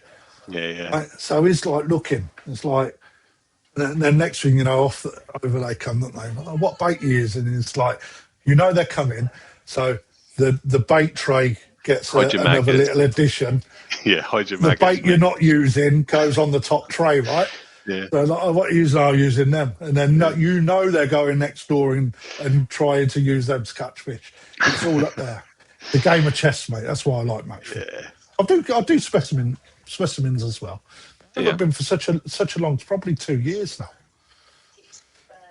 Right. While I've got a few of you, I'm gonna share my screen, right? Because I just wanna promote a couple of items, and this is where the numbers are drop off.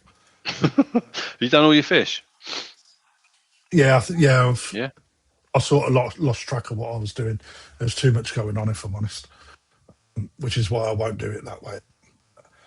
Okay, go to the web page. This one here, look at that. How colourful is that? Mint, isn't it? So that's a koi grow and show event.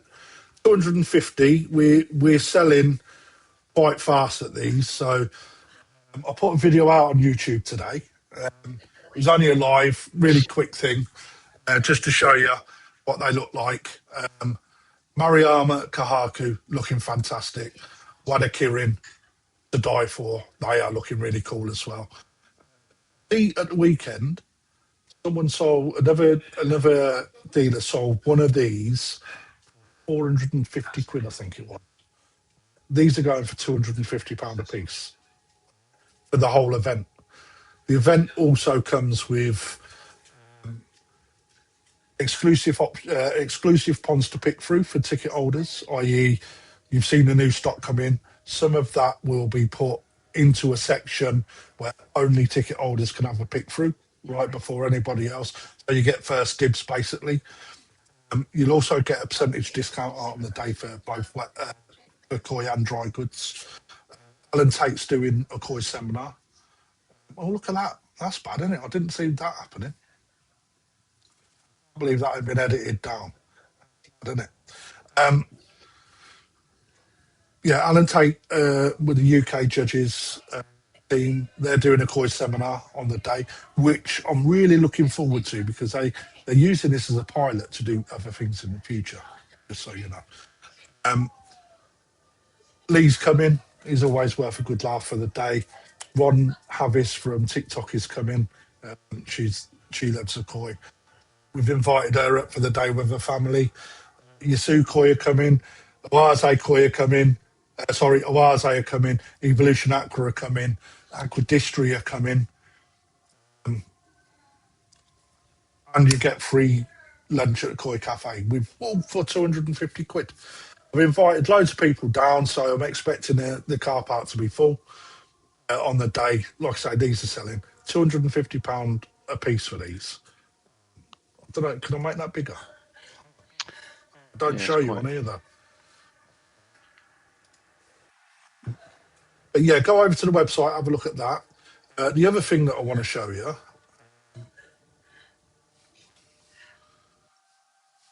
go up here.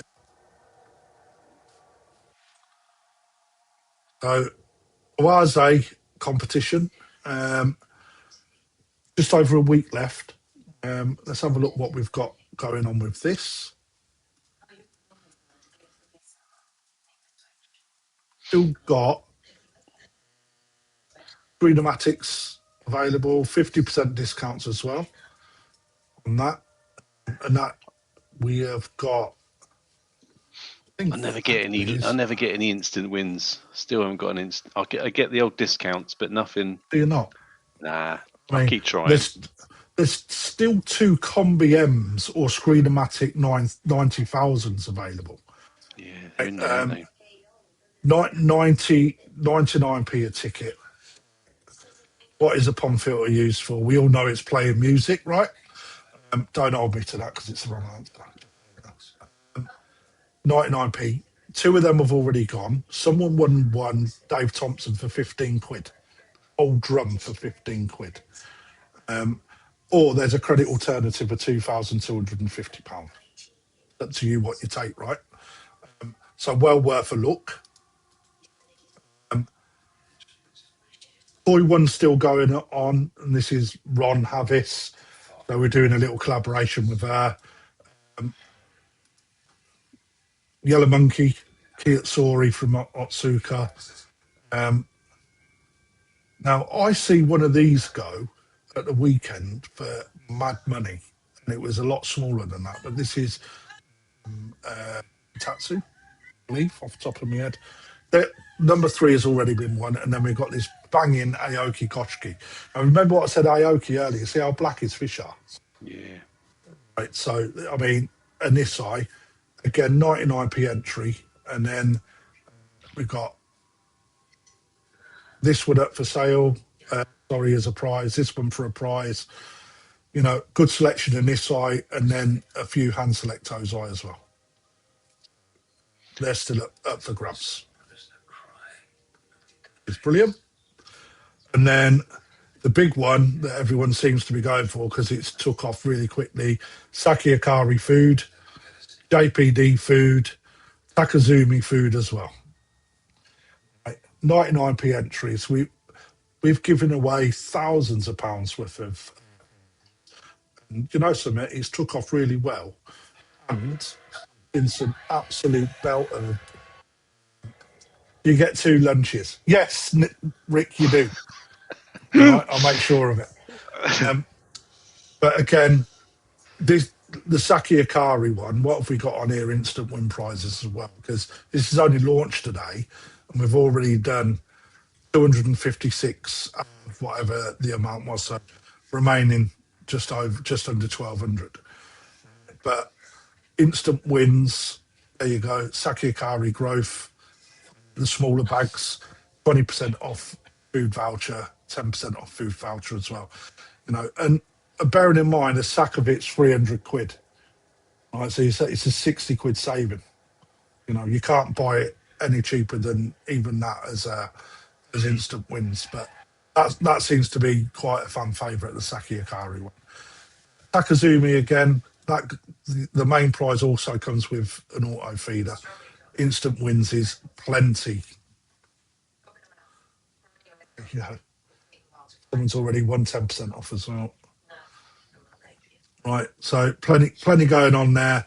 And then the JPD one, which is, now we don't stock JPD on the shelves, so we've brought this in to see how well it does, and it looks like it's doing all right considering it only launched today. I've got a couple of weeks left on that. Main prize is a bag of the 10 kilos because that sells in 10 kilos, which is the bigger bag. Instant wins, you've got all of that on there. 10 kilo budget's already gone on instant wins twice. Still quite a few left of them though, and a load of 10%ers. Again, good way of getting for a fiver, if that's all you need to do. If you can do a fiver, you not only if you don't win something on instant win, you're still in the draw for the main prize anyway. You know, definitely worth a go if you haven't done so already. You say you've already done it, Darren? Yeah. Yeah, mate, a couple of times. Yeah, I've had a go. I've I always do a couple of quid on each of them, but yeah, I've only got the discount instant wins. I've never had anything too exciting, mate. 1%, 5%, that sort of thing. You never know, mate. Well, I don't usually win, these sorts of things. I'm rubbish at raffles as well. yeah, me too, mate. But for a fiver, mate, someone that was good fun.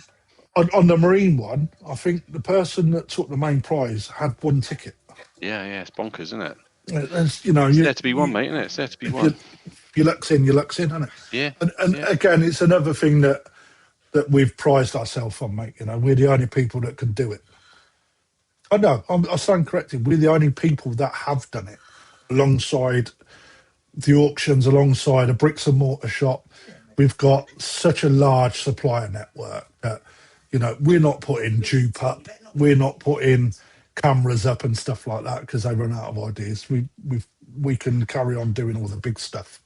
We can do treatment. We can do everything. We've got it all to hand, which is really, really pleasing. It took us 2 years to launch it. If you won one of those things, I mean, then you'd be so chuffed, wouldn't you? Well, buying a couple of tickets and you win something that's worth like $3,000.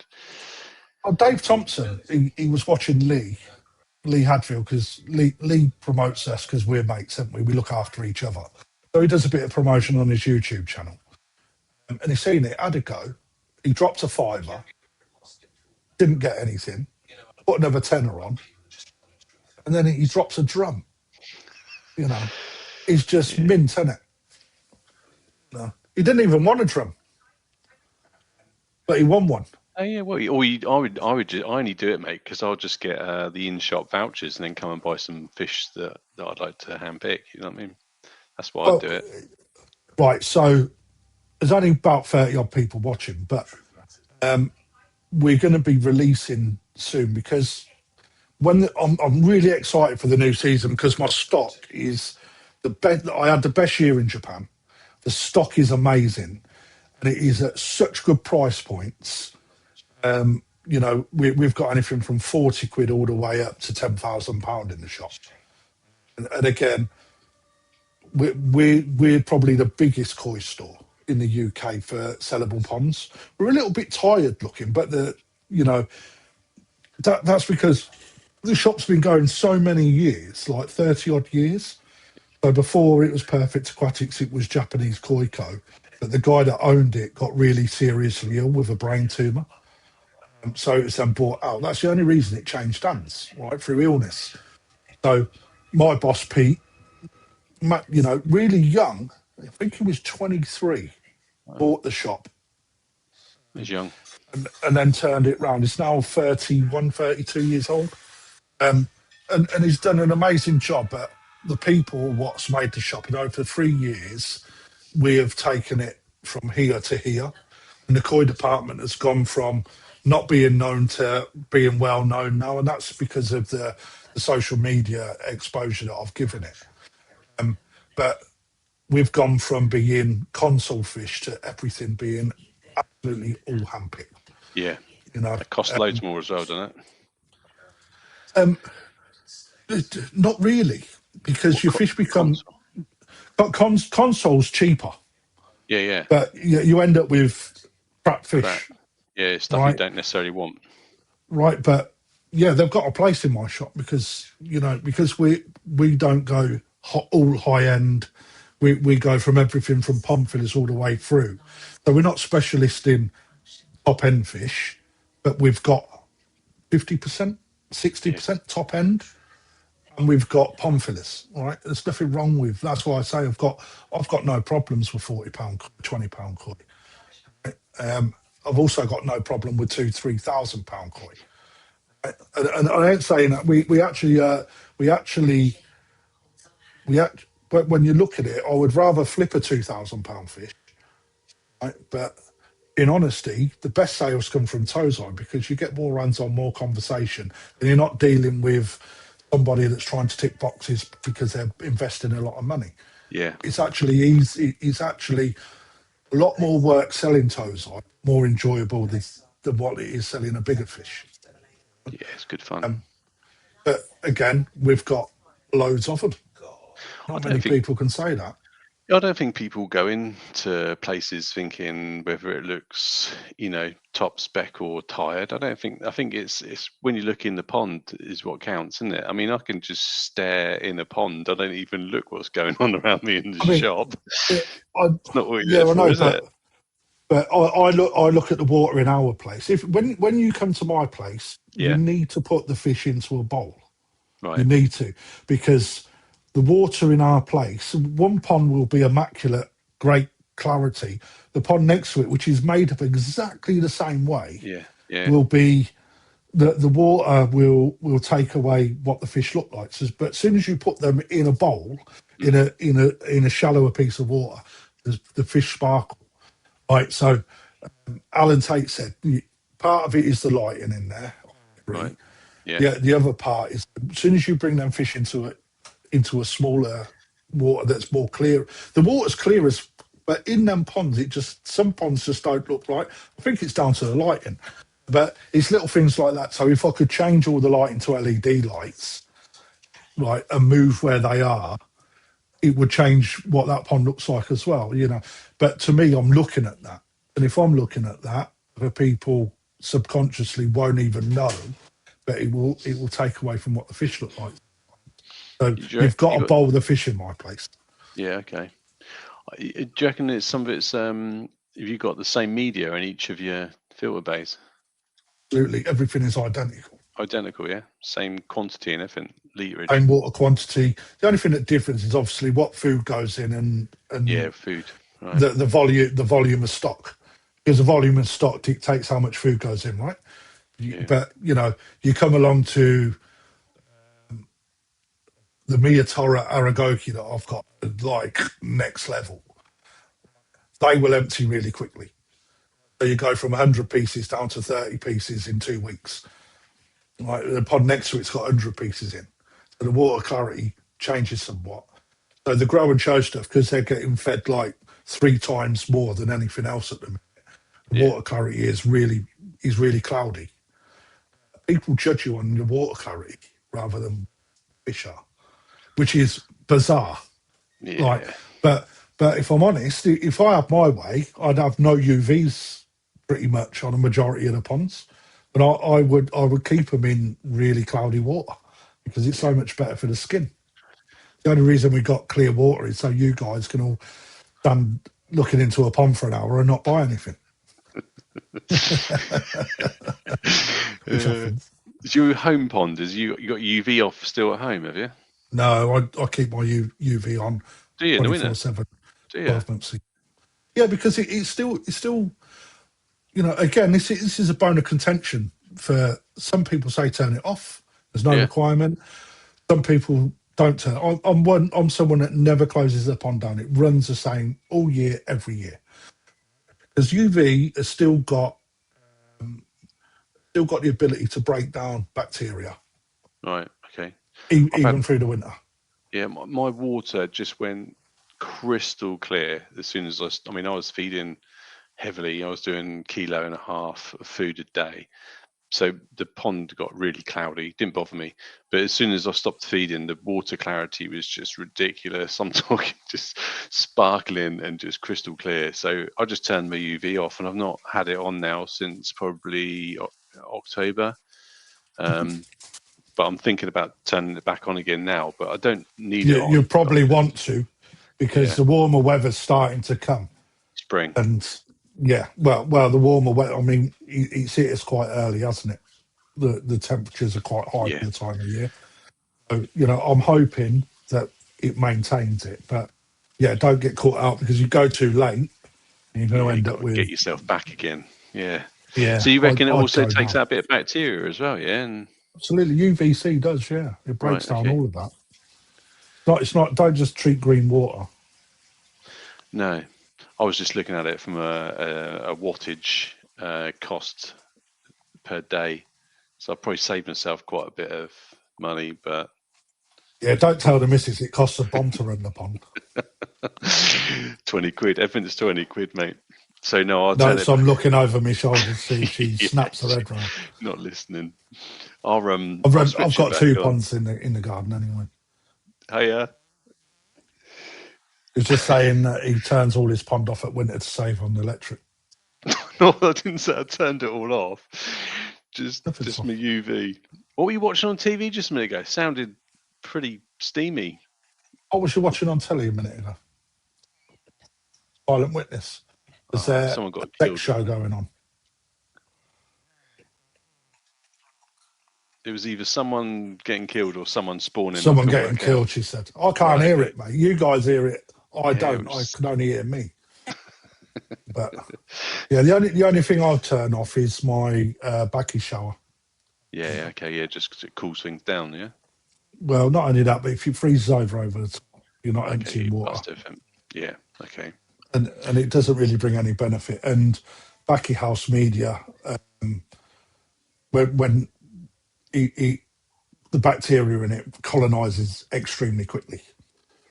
Yeah. No, I've only been running my pump and my air, so yeah, I only turned off the UV, but it's been working really well. Like I said, it's a bone of contention. Some people say do it, some people don't. Some people do it. I'm someone that doesn't. Yeah. It's just one of them things. Yeah. I've got to thin my pond out a little bit now. Just try and move a few on to make space for the new year. A lot of people, for me, one thing I've learned over the years is that you should look at if you've got them fish that don't really do it for you anymore, or they haven't turned into your expectation, move them on. There's always someone that will take a fish. Don't expect thousands of pounds for them. They're not valuable. They're valuable when you're buying them because of all the associated costs with what comes with Japanese koi. But actually, when you're selling out your pond, you're not going to get a huge amount of money for your fish. No, I'm quite happy just shifting them on for just giving them away really, just to get them gone. Rehomed, yeah. And you got to be like that, and then you will eventually end up with. You'll just eventually end up with an amazing pond if you follow that practice. Yeah. Because you'll enjoy the fish that you get over time. Don't be like Vince, right? I mean, everyone's the same, but don't be like Vince and keep every single fish that you ever got because you end up with 50 ponds. I would love 50 ponds, I tell you. Yeah, it's just that's the thing, isn't it? You can't have them. You wouldn't, mate. You wouldn't. Wow. If you have 50 ponds, it'd do your head in. I promise you. This is like we got 54 ponds at work, and yeah, that's a lot. There's never a day that goes that there isn't something wrong somewhere that you got to deal with. Yeah, it can get stressful when things go wrong, can't it? I'm being really fortunate. I haven't had anything, touch wood, go wrong with any of my systems for a little while now. So I've had a really nice run of it. But I know when it does go wrong, it's costly and it's stressful, isn't it? So yeah, but well, with our indoor main pond, again, it's been built a long time ago. Its setup is really strange. It works. It doesn't work to my liking, but it's the hand that's been dealt, and it's what you have to put up with. Runs on an ORZ drum, but it's got a secondary pump. It comes through the wall, and then it on an elbow goes down, and then there's a cage trainer. Sorry, Steve's just putting like killed with conifer. Mate, that is a small price to pay, right? The koi have been fine, conifer's dead. Yeah. It's a fair point. It's a fair point. Killed a 60-foot conifer. Takes some doing, that does, mate. but it's on an elbow and it comes down. And on the end of this 2-inch pipe as a cage strainer. Now, little did I know, I went to the side of the pond. The yellow monkey that we've got is about 70 cm. A few scales have been knocked. The big chug we've got had a big black ring over its face. And then there was a few other fish that had some damaged scales. And then one Deutz fish had a perfect round circle on the side of its body. Yeah. And I was like, what is going on? What is going on? It's like overnight, all this bit of damage had happened to the fish. And I then started to research whether or not there was ringworm in koi. Right. Because I was seeing these small round little circles, yeah. round circles appear. Not small, but partly, or that one Deutz fish had a perfect round circle. I'm like, is there ringworm in koi that I've never heard of? Started to research, nothing. Stripped all the pond back, right, because we've obviously got these old covers. Stripped the pond back, and then this pipe that was come through, fallen off. We run a 30,000 litre an hour pump over it. So it's like, it's not skimmer because we have this pipe that goes down on a cage strainer that takes from the bottom as well. Yeah. And then that goes through a Tempest and then over a shower. I smash that through at 30,000 litres an hour. I know that's not the optimum range for a Tempest, for people tell me that, but it still takes crap out of the water, right? Yeah. The main thing is moving the water over the shower. Anyway, what had happened is this pipe had fallen off, and there's literally a 1 inch like recess coming out where this rubber boot was connected, where it had popped off. Now, for the life of me, what's happened is where the food's gone in, some food's gone down there. The chag's gone and pushed his face in there, got sucked into this pipe, so it's got a big round mark on it.